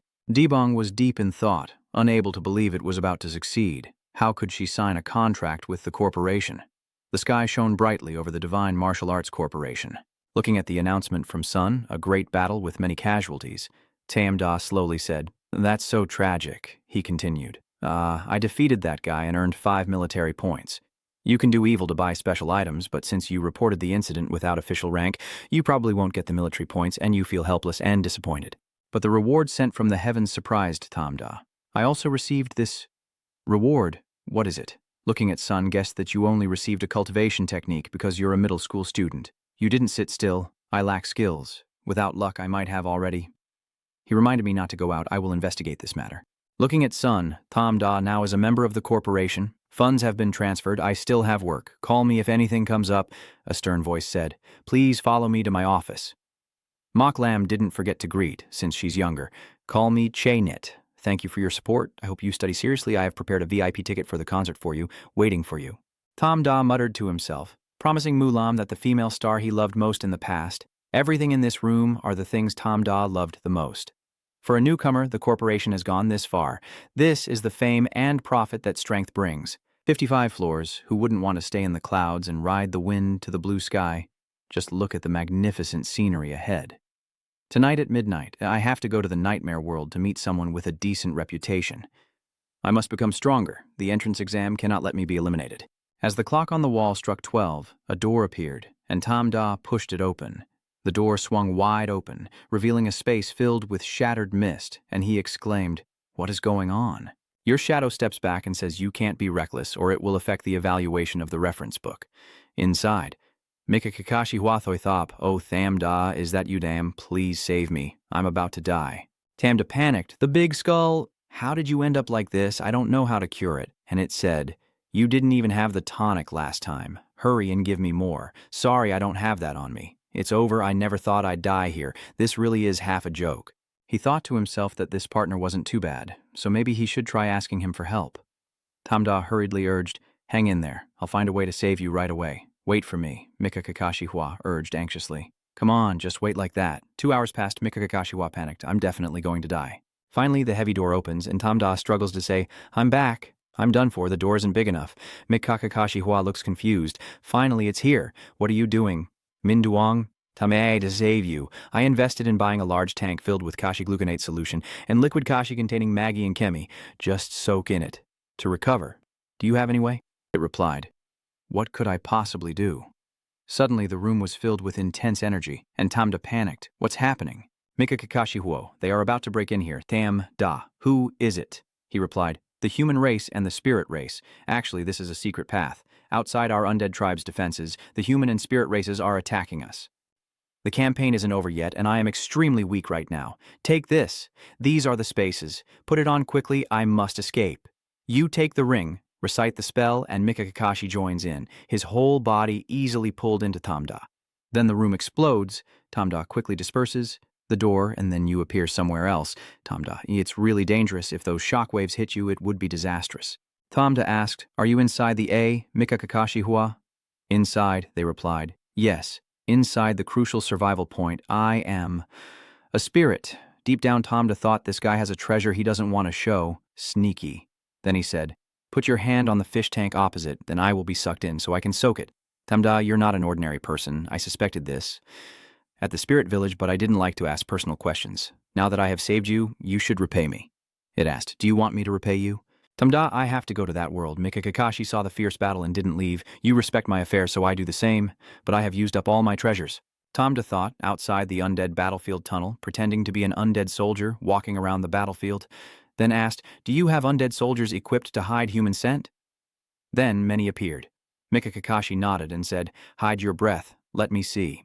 Gendaxia searched through the wreckage. "Is this all scrap metal you're picking up? Broken weapons showing the brutality of war? Keep looking. Maybe you can find something useful. I managed to cobble together a set, and the skeletal horse is okay. I can summon a ghostly steed." Mika Kakashi nodded and said, "All right, your entire body is now emitting a deathly aura, so I'll give you the Bakfu Truong mask to use." You wonder, what does the mask do? It says it has a high-level deathly breath on it. Wearing it with your gear will prevent other spirits from seeing through you. He moves like a true, vengeful spirit soldier. Maybe with a bit more agility, he can use the ghostly horse token to summon a spectral steed. Tam Da ponders, riding the spectral horse. If danger arises, he will immediately flee, capable of enduring a strike like the knight Ulinyi. "I'm going to do my best not to die." Tam Da cautiously explored the battlefield, realizing it had been devastated. Recalling the sword he obtained during his last visit to the elves' domain, he saw it as a perfect means of self-defense. As he struggled to climb out of the wreckage, suddenly many spears pointed at him, and a soldier shouted that there was a Vong Lin left behind. Kill him. Tam Da thought, humans, isn't this the Vong Lin's battlefield? Could it be that the Vong Lin were defeated? He hurriedly removed his mask and shouted, "Don't attack, I am human." Roman ignored the sword and said that spies serve the Vong Lin. Heal him. Seeing this, Tam Da immediately drew his sword to block the attack. When he saw the sword, Roman hesitated slightly. The sword was a Da Sac. Tam Da thought, Da Sac. The spear of the human reconnaissance soldiers blessed by the pure-hearted human race. Only reconnaissance soldiers with unfallen souls can possess it. The person wielding this sword is worthy of the human race's reverence. Roman only the human who has never fallen and owns the dark-colored sword, so there's nothing to worry about. Continue hunting the remaining Vonglin soldiers. Clear the orders from the commander. Roman gestured with his hand and asked, Brother, do you need our support? Tamda pondered. Lam Tin's sign language? Could this be a way of expressing love? This world is so dark and twisted. No, he kept staring at the mask. This pose seems to carry a secret meaning. Could the mask be representing something? Bodwang is a con artist. He always takes out something special, so forget it and just let him be. My current situation is quite difficult. If you support me, I won't refuse. Roman replied, Understood. I'll give you a soldier's combat bag. Tamda happily thought, I really got lucky. He quickly accepted the item, thanked him, and asked to know his name so I can repay him later. He replied, Roman. Then suddenly a fierce horse charged forward. Soldiers shouted loudly, Move aside for the count. No, I just met a scout outside the wreckage of the secret path. He said, Secret path, scout, everyone. Quickly catch this scout. I suspect he is a spy. Wait a moment. With that dagger in your hand, I recognize it, but I want to know what his mission is. Tamda asked cautiously, Who are you? On what basis do you ask about my mission? Warren. I am Lord Warren of the Great Eagle Cannon South. A mere scout dares to ask my name. Let him be beaten with 20 lashes and then reveal your secret. Tamda calmly said, Warren, you pervert. I remember you well. Think about it.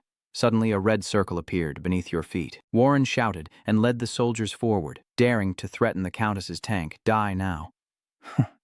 Instantly, Tamda disappeared into the air, his weapons untouched by the soldiers, and they wondered where he had gone. Warren looked confused. It's too strange. How could it be? A soldier shouted. Lord Warren, there are no secret passages or traps underground. Roman crossed his arms calmly and said, I heard some assassins hiding in the shadows are involved in this operation. They are experts in stealth and assassination missions. Warren is brave to reveal his name. Hearing that, he turned pale and pondered. Assassination. The battlefield is unpredictable. If he takes the chance amid the chaos to attack me. Thinking quickly, he angrily urged his horse to run and shouted, Let's go! Tamda jumped down from a door on the wall. He sat on the ground, complaining, Count Warren, right. If you say you will do it, then do it. I remember you well. Luckily, I opened the underground door earlier. That fog, the mask. Didn't you see that guy signaling to me with his hand? Miktejkasi said, You can't blame me. I didn't know what was in the human army, and besides, you came back safely anyway. The system continuously updates specialized information about this door opening, with a red alert indicating urgent moments when this event will occur with immense caution and power. Tamda observes the tools that Long is curious about, wondering how to recognize family members who must be in difficult circumstances. The nostalgic memories prompted by Lanny's narration made him confused, questioning twice whether he was truly considered family, as this demand was too high and there was only one chance. Then the ringing of the phone interrupted Tamda. It announced that Mr. Tom has a new guest, and she suddenly claims to be a relative of Lokfi Suyen. With a suspicious look, he remembered how he was saved by Lokfi Suyen before, so he decided not to refuse the invitation to meet, hoping he could do something for his family. Tamda stepped forward to speak, acting as the host, and asked if she was looking for him. She replied, Tamda obediently answering yes. Meng's eyes widened as if witnessing something astonishing. Meng Yu coldly said, I am little Ming Yu, Lok Faizuyen's younger sister. Tamda paused, in deep thought. I've met many people. Even the richest don't have evaluation items. Only the great tea spirit has a long chain of items. This young woman is the second person I've met with items, so it turns out she's the one who made the manager change expression when talking. Mong Ungwu said, My brother has found the assassin targeting you, and I also found the accomplice with weapons. They are his two classmates. At the same time, her voice grew colder. I have killed them all. That statement from Meng Yu left him stunned with blank eyes. Tamda wondered, but the overseer said the culprit had been captured alive, and she replied, Yes, so I eliminated both of them. My brother is just a talented but harmful person, so I had to introduce him to a school, hoping he could live a peaceful life. You worry, that's not right. I feel like Lok Faizuyen is a child of heaven, but through my sister's words, he seems to be limited in talent. Mong Zhengyu tilted her head and asked, Why aren't you saying anything? Is it not allowed for me to defend him? Tamda hesitated and then said, I was just thinking.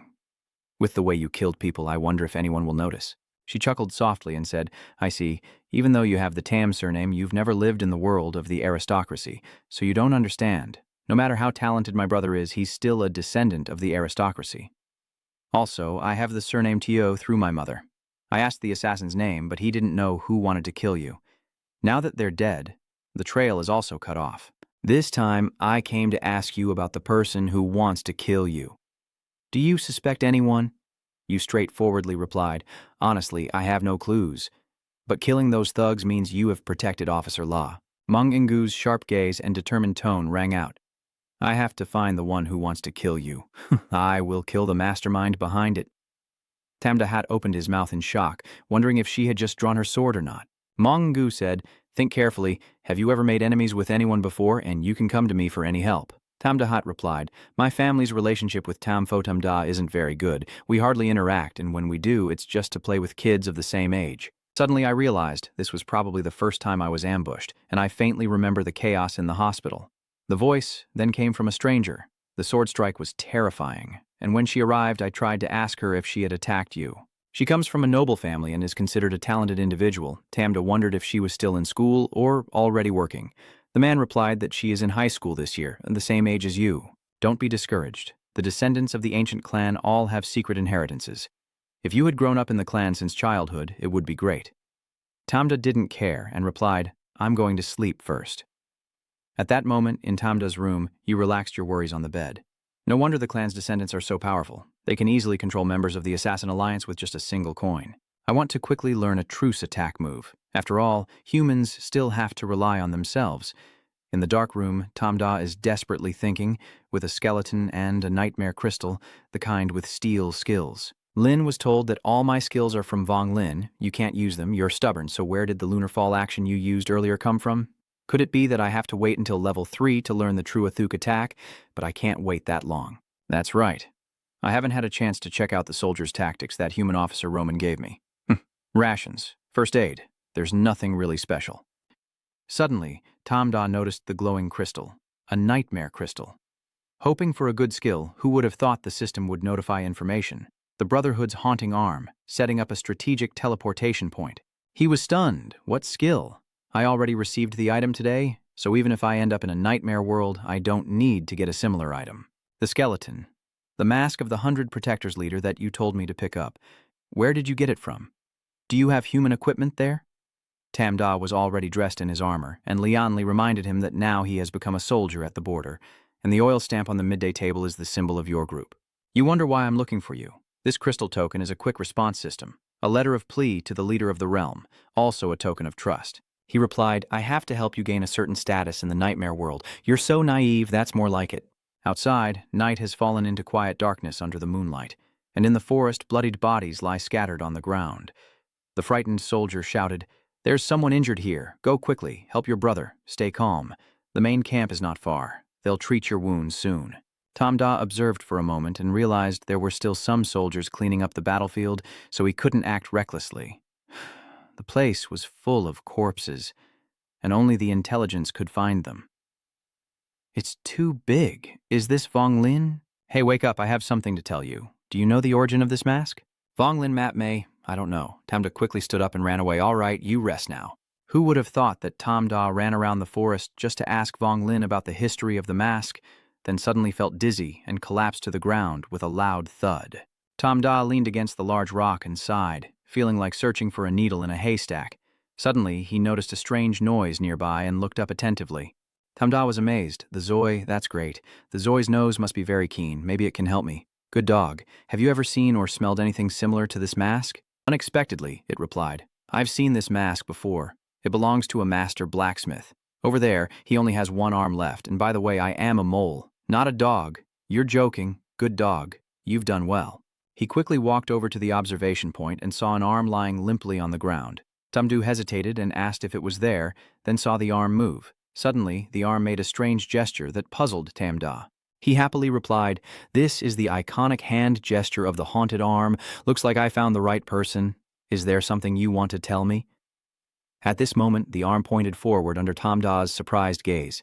In front of you now is half of a body lying limply in the rough dirt and sand. Tamda pinched his nose and complained, Ugh, this shoe smells terrible. Wait, I think there's something inside. Then he hoped to take out a piece of paper and a small medal. Tamda discovered a special item and unlocked the auxiliary spirit ability, allowing him to see the interpretation of the special item. The shadowy emblem emits a dark aura. The deep blue gemstone engraved with complex runes and symbols can activate the designated weapon. Without a compatible weapon, it is just a useless item. At this moment, he rummaged through his bag. When he pulled out the sword, the metal flew up and was covered in a blue aura. In a moment, they merge into one, and the sword ascends to the Dark Realm, a group of assassins' domain. Only high-level assassins are allowed to carry the blessing of the shadow image, which emits a unique energy wave representing Tamda's status, helping him complete missions at the guild, receive rewards, and demonstrate his honor. He happily said he didn't expect a surprise joy. The dark sword advanced in level. Oh right, there's also a letter here. It turns out that the mission of the Shadow Image clan is to investigate the true cause of Vonglin's abnormal fluctuations and receive a generous reward. Tamda was grateful, and, thanks to the crystal Roman gave him, learned that the 3 towering swords in the camp were the residents of the Shadow Image clan. Surely Roman is also a member of the guild, seeing his mask and helping me out. Using intelligence about Vonglin's movements to exchange for a hefty reward, too simple. So I turned around and asked the skeleton in front of me, "Hey you, stand up and tell me what you know about the Vonglin's movements." That skeleton stammers, "I don't know anything." So Tamda turned to ask the others, "All right, you guys tell me, but unfortunately, no one knows anything. We don't know, ordinary soldiers only have combat orders." You hear that and frown in dissatisfaction. It's really annoying.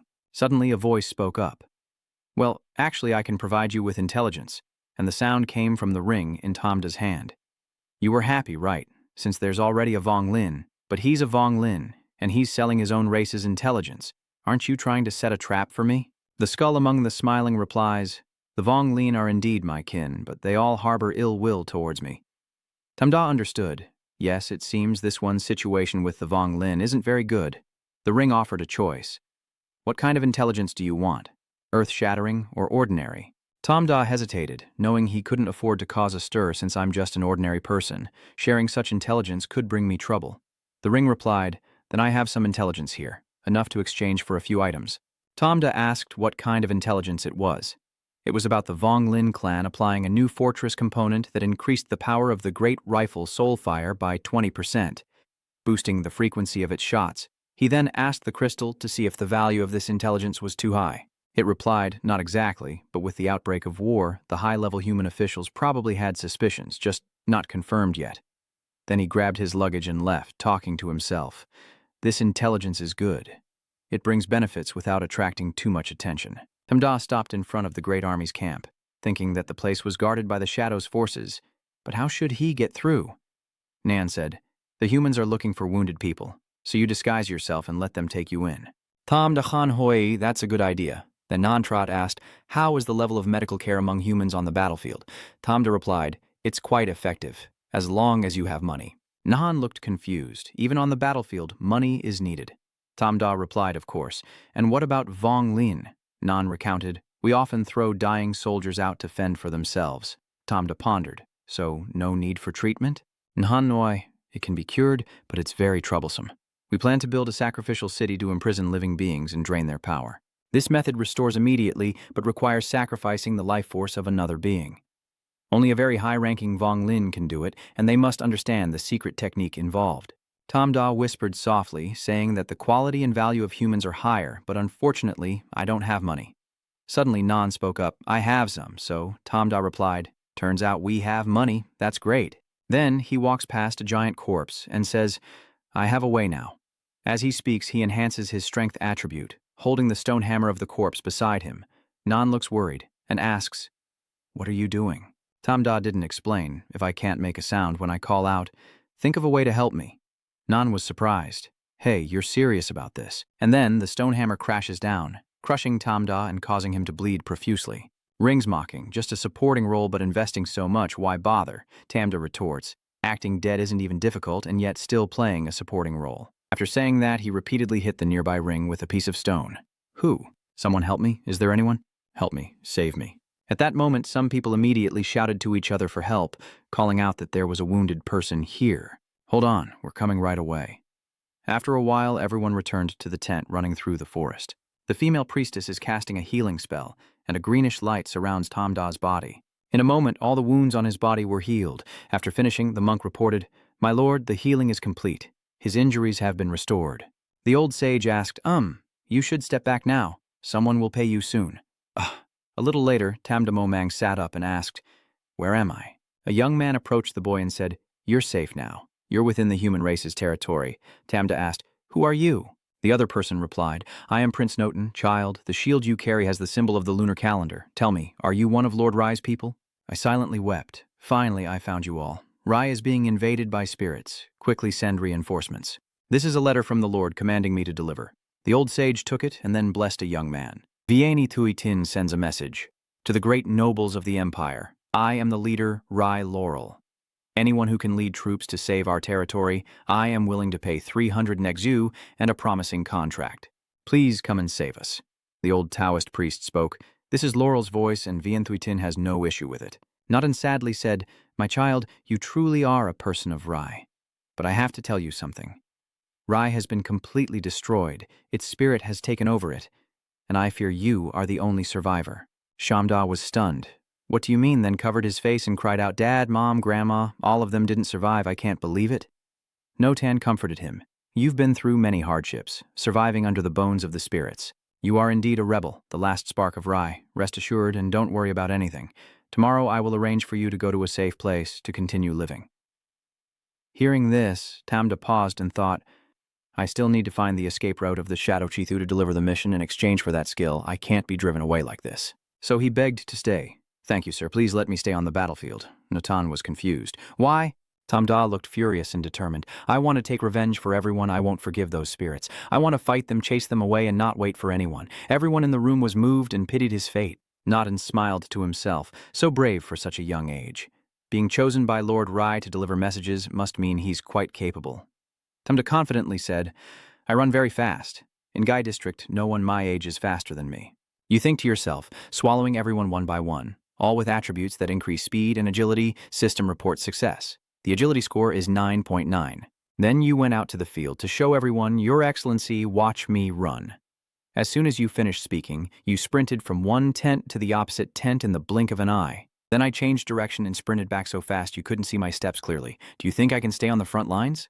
The onlookers all praised at once. "The child is amazing. Lord, let him stay. Join us in revenge and bring him to us. I will take care of him." Notan is still quite calm despite what just happened. He marvels at how fast you are. Suddenly, Ayudalia grabbed his right hand and asked, "Where did you get this bracelet?" Notan was confused. "Yes, this is an item from a spirit," Tam answered. "I'm a spirit named Lanny, but deep down, I wonder if revealing the vengeful spirit's secrets will make them grateful to me. It probably won't deceive me." Then suddenly, Eudalia touched the bracelet and recited a spell, and immediately a green light began to spread around. After a while, Lanny appeared and expressed her curiosity, asking who was using spirit magic to summon her.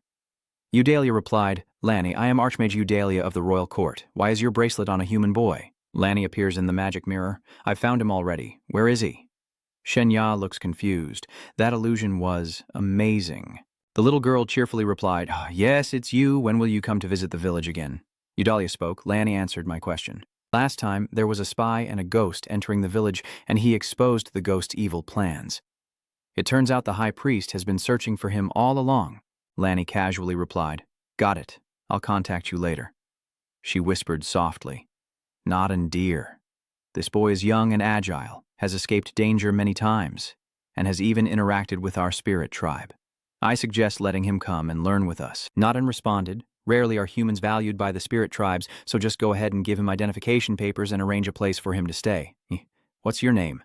When Tamda heard the question, he stammered, He held his head and complained, "I don't know the customs and naming conventions of the noble district, so I might as well pretend to have amnesia."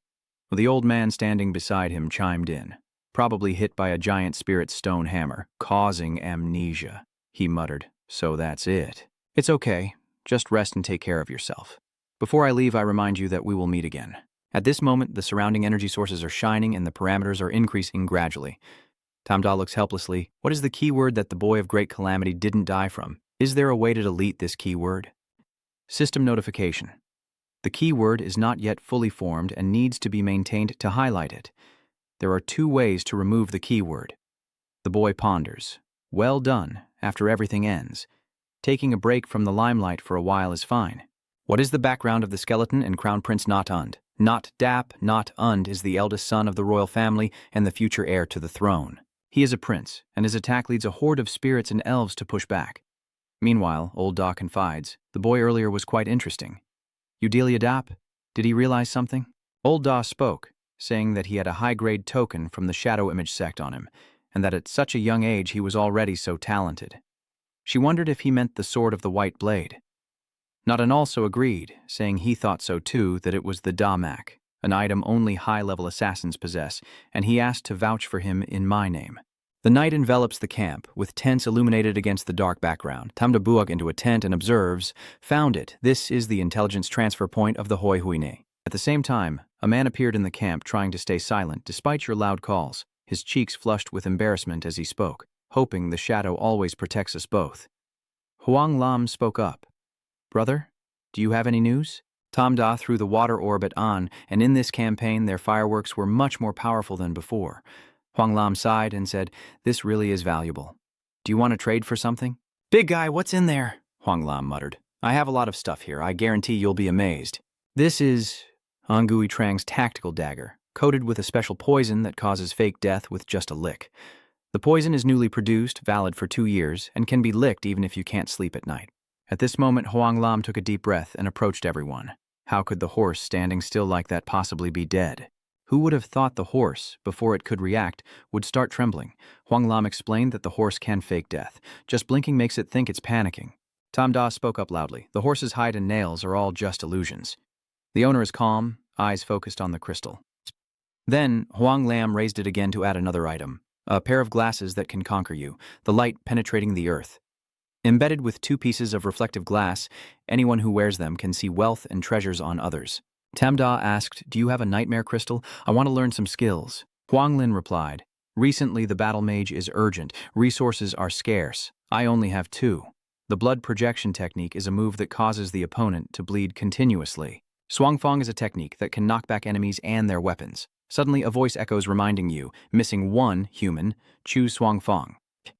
While Tamda was confused, the mysterious voice spoke again, choosing Swangfong, and he immediately recognized that this voice was from the mysterious person who previously guided him and gave him the Doan Kiem Gyasak. Why choose Swangfong? The voice replied. Because it is not a technique from this world, you need to find a way to obtain Uan Thuat and Loi Cho. Once you have them, combined with the Uexia filtering technique and your frost wind, you will uncover the true secret. Hearing this, Tamda decided to choose it. Learning the skill might reveal the secret of the UU. Never mind, I'll follow it. I choose Frostwind. Huang Lam nodded in agreement. Fine, take it. It belongs to you. The fog of mist gradually dissipated in your palm and the sharp skills vividly appeared in your mind. Seeing that Tamda chose too few, he asked further, is that a basic skill? And does it have a higher reward value? Tamda shook his head. Not yet. Huang Lam had to return the money to him. Fine, this gold is a deposit. Tamda accepted it. Thank you. After walking a while, he asked, do you have the skill of the Vonglin clan? The voice disappointedly repeated, I told you. The Vonglin clan's skills require soul fire to activate. Then Tamda remembered the ghost image technique. He replied yes, the most basic form, useless on its own, requiring 3 mental strength points and 5 agility points. Tamda immediately calculated, I have 7, so I assign 3.9 to mental strength and increase agility to 6.9. The system then notified me that the conditions were met, based on your will. He looked around for a place with no one, because if he was caught using the Vonglin technique, he would be doomed. He observed carefully for a long time to be sure. Confirmed. Then you carry the soul back to the illusion spell, the demon that has survived. It is gradually revealing itself and slowly dispersing with the wind and clouds. It's so ridiculous that it makes you annoyed. Scaring people to startle them is nothing special. That voice trembled. Do you like this kind of illusion magic? I thought you had better taste.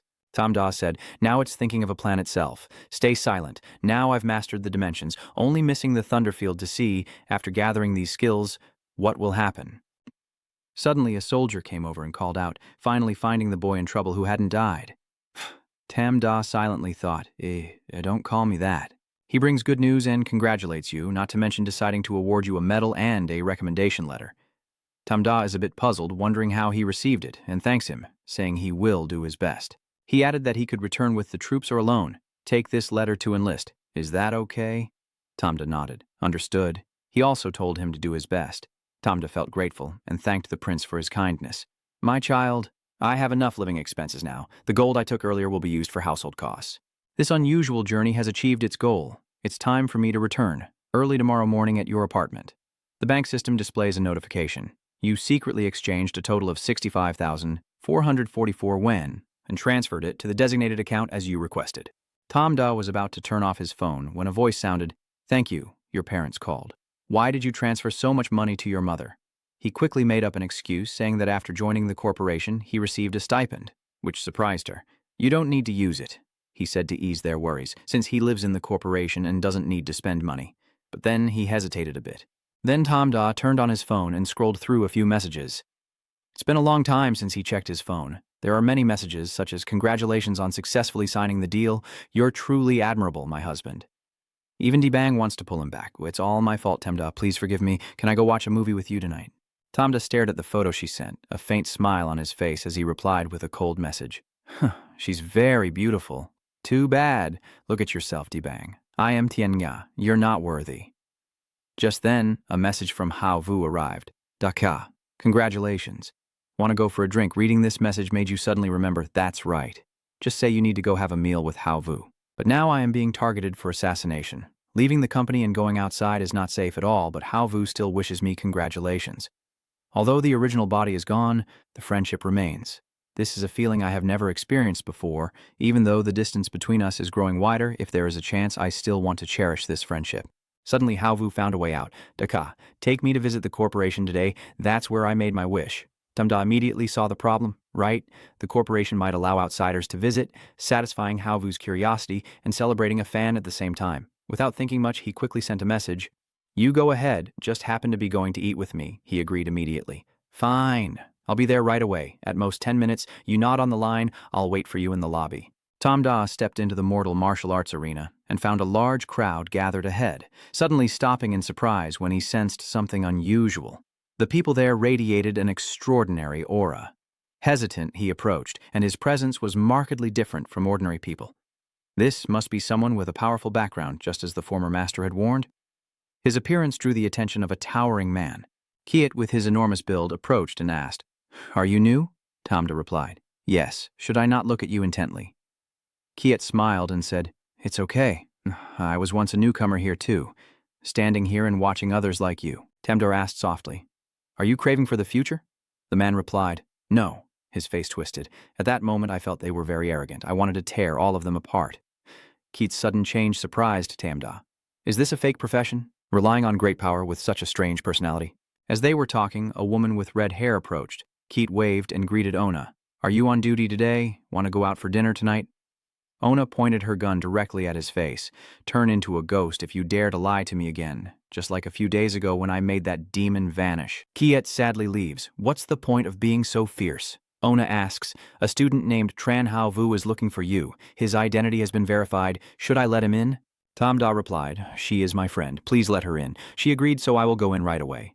Tamda hurriedly followed. "No need to trouble yourself. I'll do it myself." Ona turned back. "You can't let your brother down. The boss has already warned that it seems you're in trouble now. We have to protect you." Tamda could only agree, and so he did. Hao Wu stepped inside, amazed. "This place is truly dangerous. I can't see it clearly. Brother Tam is really successful now." Tamda said, "I want you to be able to come any time in the future." Hao Wu happily nodded. "You have no idea how much this scandal with the group has shaken the school." Tamda responded, "No more words. I'll take you to the company's cafeteria." Hao Vu was excited. "I'm not hungry. I want to see your place." Tamda agreed. "Let's go." The elevator door opened and many people inside were already chatting lively. Tamda and Hao Vu entered. Tamda spoke. On the 105th floor, Hao Vu was excited. "That's amazing," reaching for the sky. Suddenly, Tamda's phone rang with a notification. Meng Yu messaged, "I found this for you. Take a look. A video clip has been sent." As soon as you read the message and open the clip, Tamda was surprised. Meng Yu continued, "I suspect this person because of you," which led to their silencing. Inside the clip, there was a familiar figure sneaking around, searching, holding a sharp object in their hand. That figure kept moving throughout the building, and Meng Yu continued, "So I reinvestigated everyone close to you." Tamda's eyes widened as he tried to look closely at the figure inside the phone. The suspect is Hao Vu. Meng Yu reports that he behaved strangely at school yesterday, seemingly searching for something. When the elevator announced it reached the 80th floor, Tamda looked over. Was Haovu looking for me? What did I do yesterday? When I entered the nightmare world, he couldn't see me, so why is he searching for me now? Haovu marvels at how tall it is, then suddenly feels Tam Da's gaze. He turned back. Haovu looked at Tam Da with shining eyes after the fake Thejia, and the elevator opened again, arriving at level 105. I've never been somewhere this high in my life. Living here every day is enough. He cheerfully said, "Where is your room, Maudaka? I can't wait to see the view from there." Tamka replied, "It's the one at the end of the street ahead." Haovu pointed inside the room. "Here we are. This is the one." Suddenly he turned around, his eyes full of murderous intent, and a bullet shot straight into Tamda's head, causing him to fall immediately. Haovu fired another shot into Tamda's hand. Tamda's face was covered in blood, his eyes wide with shock, then suddenly the image of Tamda flickered and disappeared. Haovu realized it was an illusion. How could that be? Could the kid have such advanced agility? While he was still confused, a kick suddenly struck from behind, and Haovu was sent flying by Tamda's power. Tamda received the notification and continuously allocated attribute points, casting 3 skills: Moonfall Rain, Shadow Image Technique, and Mist Wind. From then on, he temporarily activated the Moon Shadow Shockwave with the following effects. Push back the enemy, your shadow illusion transforms to reveal your true form, increasing movement speed by 30% for 10 seconds. Your body becomes more elongated, and your strength, agility, and mental power are enhanced. Tamda asks, "Where is Tran Haovu?" Kokvai reveals his true form. He's dead. He rushes forward, and you will join him below with him. Haovu's eyes turn angry as he ducks to avoid the attack. Tamda immediately retaliates with another kick, just like Kokvai managed to block. Han sneered dismissively. "My hand could block such a kick with just a little force, but Tamda's kick is not simple. A flash of light flickers from his foot. That's not all. The plan is definitely to push back the opponent." Kokvai was thrown back. What? Tamda holding the gun. This is a secret hidden within his skills. Who would have thought that combining several basic skills could create a new, powerful technique? Kokvai quickly dodged the bullets fired by Tamda. "Han Tian arrived, you treacherous bastard. I didn't expect you to hide a gun, but your shooting skills are so bad you couldn't hit us." A warning siren sounds, alerting that gunfire has erupted on the 105th floor, and the agents quickly rush to check the situation. Tamda throws away the gun. "I didn't do that to shoot you." The warning siren blares again, indicating gunfire on the 105th floor, and the agents hurriedly go to see what's happening. Immediately, Kokvai's body was cut into many pieces. Ona arrived instantly, cursing the damn person. "I can't believe he fooled me." Tamda was surprised. "So fast," she said. "I clearly checked his body and didn't expect this guy to use a pen as a weapon." Ona cut Kokvai and asked, "What is the real purpose? Who sent you here? Why do you want to kill Tamda? If you don't tell me, I will strip you, so you can't want to live or want to die." Kavi sneered. "There's no way you'll get anything out of me." Ona was furious. "He took poison and tried to commit suicide. I should have knocked him out first before dealing with him. I didn't expect to fool even Chi Nao's defenses, and I caused his death. We've really caused trouble this time. Just waiting for the autopsy, Tamda is scared behind. I must be careful not to anger her." In the morgue, the autopsy has been completed. This guy is a master of killing techniques with no clues on him and nothing to investigate. She's afraid of weaving, and her subordinates are incompetent. Ruo Shan comforts her, not blaming her, saying his skills are extremely high and even the security system couldn't detect him. "Let's go. This corpse has no more value." Tamda hesitated. "Everyone go ahead. I'll stay a little longer." Nuson agreed. "Then you go upstairs to find me later." He thought, the boy might be able to sense death, and maybe he can do something. Tamda agreed. "Fine. You use the dark and arrogant tone on Kokvai. Stand up and answer my question." Kavi slowly moved. "You can talk to Death Yu." He laughed. "Vu Yu, I won't tell you anything." "You say inside Tamda. Interesting. I've never seen such a dark, rebellious corpse before." Tamda asks, "What if I don't speak?" The voice responds, unsure but probably very interesting. Immediately, the surrounding space seems to turn into hell. Kokvi is hung up and his body is held tightly, unable to move. This is it. Suddenly his whole body was torn apart by countless vengeful spirits. Tamda stood outside, watching Kokvi suffer in the fierce red flames. After a moment of torture, Kokvi's body was reduced to a shriveled skeleton. He reincarnated once again, his flesh beginning to reappear. Kokvi was utterly confused. He whispered, "What?" He was tortured in the flames. "I remember now that stubborn, dark, rebellious spirits will be tormented by the words. The flames last for 100 years, but this is just the beginning. Next, we will impose 3,600 punishments, each lasting 100 million years, until the soul speaks. Otherwise, they will summon a more powerful evil spirit. That conversation is very interested in stubborn souls. They can keep the souls conscious while tormenting them. Ah, for those punished for a long time, but for us it's just a moment. Kakvai spoke pleadingly. Enough, I will tell everything. Immediately, the hellish space disappeared, and both of them returned to the interrogation room. That voice echoed again. It seems it has truly taken revenge. Shen Ya called someone. You ask, tell everything you know, from the beginning to the end. Cut to a few minutes earlier at the top floor of the Water Express station. Debong asked, how is Mr. Han doing? She replied that she followed someone's instructions. Unfortunately, Tam Da wasn't fooled. He signed a contract with a martial arts practitioner from the mortal world. I'm just a middle school student. Any action I take is useless. They replied, tonight at 8 o'clock, another house in the western suburb Maple Forest. Don't be late, Debang muttered. Do I really need to go? Suddenly her phone rang. Who could that be? Is it true I got directly admitted to the top high school? That's great, thank you very much. Debang replied, thank you, sir, I will definitely arrive on time. Since when has Meng Yu been standing behind her? Hand over the phone. Who have you been talking to all this time? Debang panicked, turned around and asked who she was. Are you crazy, standing silently behind someone like that? That's my business. What basis do you have to tell you? Thanks to Mongangu's words, Debang drew Than Kim with terrifying speed, the blade slicing past her hair and making her face go pale. Meng Yu reminds her that Debang's greatest pride is her beauty. I'll say it again. Hand over the phone or I'll cut your nose off.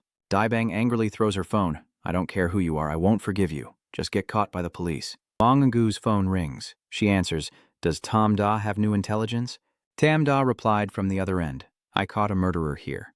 During the interrogation, he has already confessed. Meng Yu asked, what did he say? Debang panicked. Tam Da, are you the one she hired to avenge me? Tam Da ordered. Go on, he replied. We are assassins from the Thief Alliance. Not long ago, we received a mission to kill you, but it had to look like an accident. We staged the scene. I killed Hao Wu first and then disguised myself to lure you in. But you survived, someone saw. After that, we had to figure out why the real one was ineffective and also retrieve the equipment. A police officer saw it. We took advantage of the situation and then killed him. Pretending to be a police officer to deceive you, but I failed, so I did it myself. Tam Da asked, where is Wu Hao's body?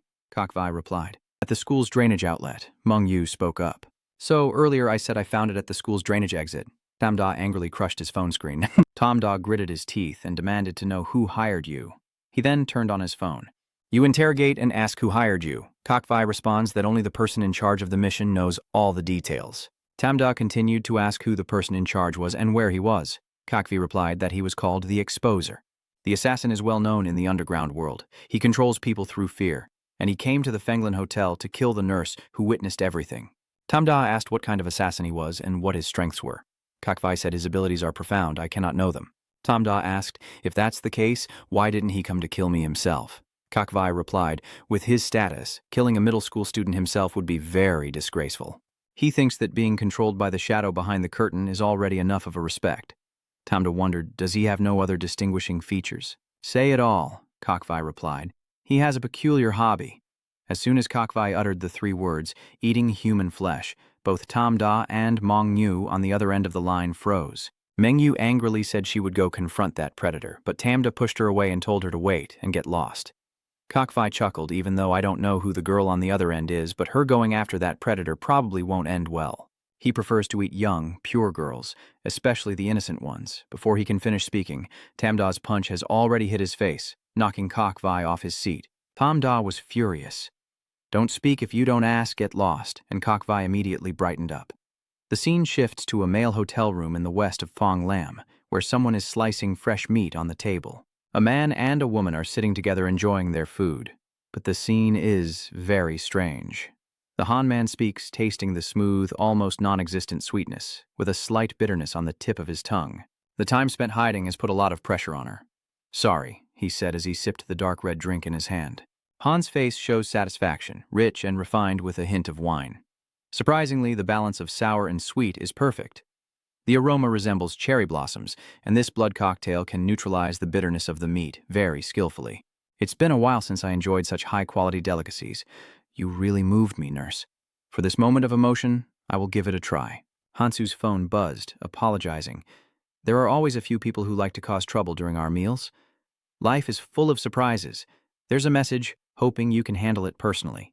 He smirked. As expected, he wants me to do it myself. He texted, I can take action, but what is your reward? Hansa thought, hearing that my market boss is dead, all 3 assassins are dead, and the enemy has no reward. The message, report back. Han Tin-sin, a girl, the man replied. A girl, my standards of beauty are very high. The person on the other side sent several pictures of Debang in succession. Hansi paused immediately upon seeing her divine beauty. His face couldn't hide his excitement. She truly is a stunning young goddess. Just seeing her silhouette, I could already smell her fresh, delicate scent. Thank you for arranging this wonderful meeting. I will handle it personally. The other person replied that the girl would arrive at 8 o'clock. The man stood up. Time was running out. He had to prepare for a perfect date tonight. He walks excitedly. The perfume on him doesn't suit. I need to shower, change my clothes, and brush my teeth well, or I won't be able to kiss and taste properly. This thing, too. Suddenly, Han-tu stopped as if he remembered something. That's right. He looked at the nurse and almost forgot the most important thing. The cord connecting to her body was pulled tight. Sorry, our relationship is over. Immediately, the nurse's body was torn into pieces. Han-tu coldly walked away, unable to let her threaten my guest.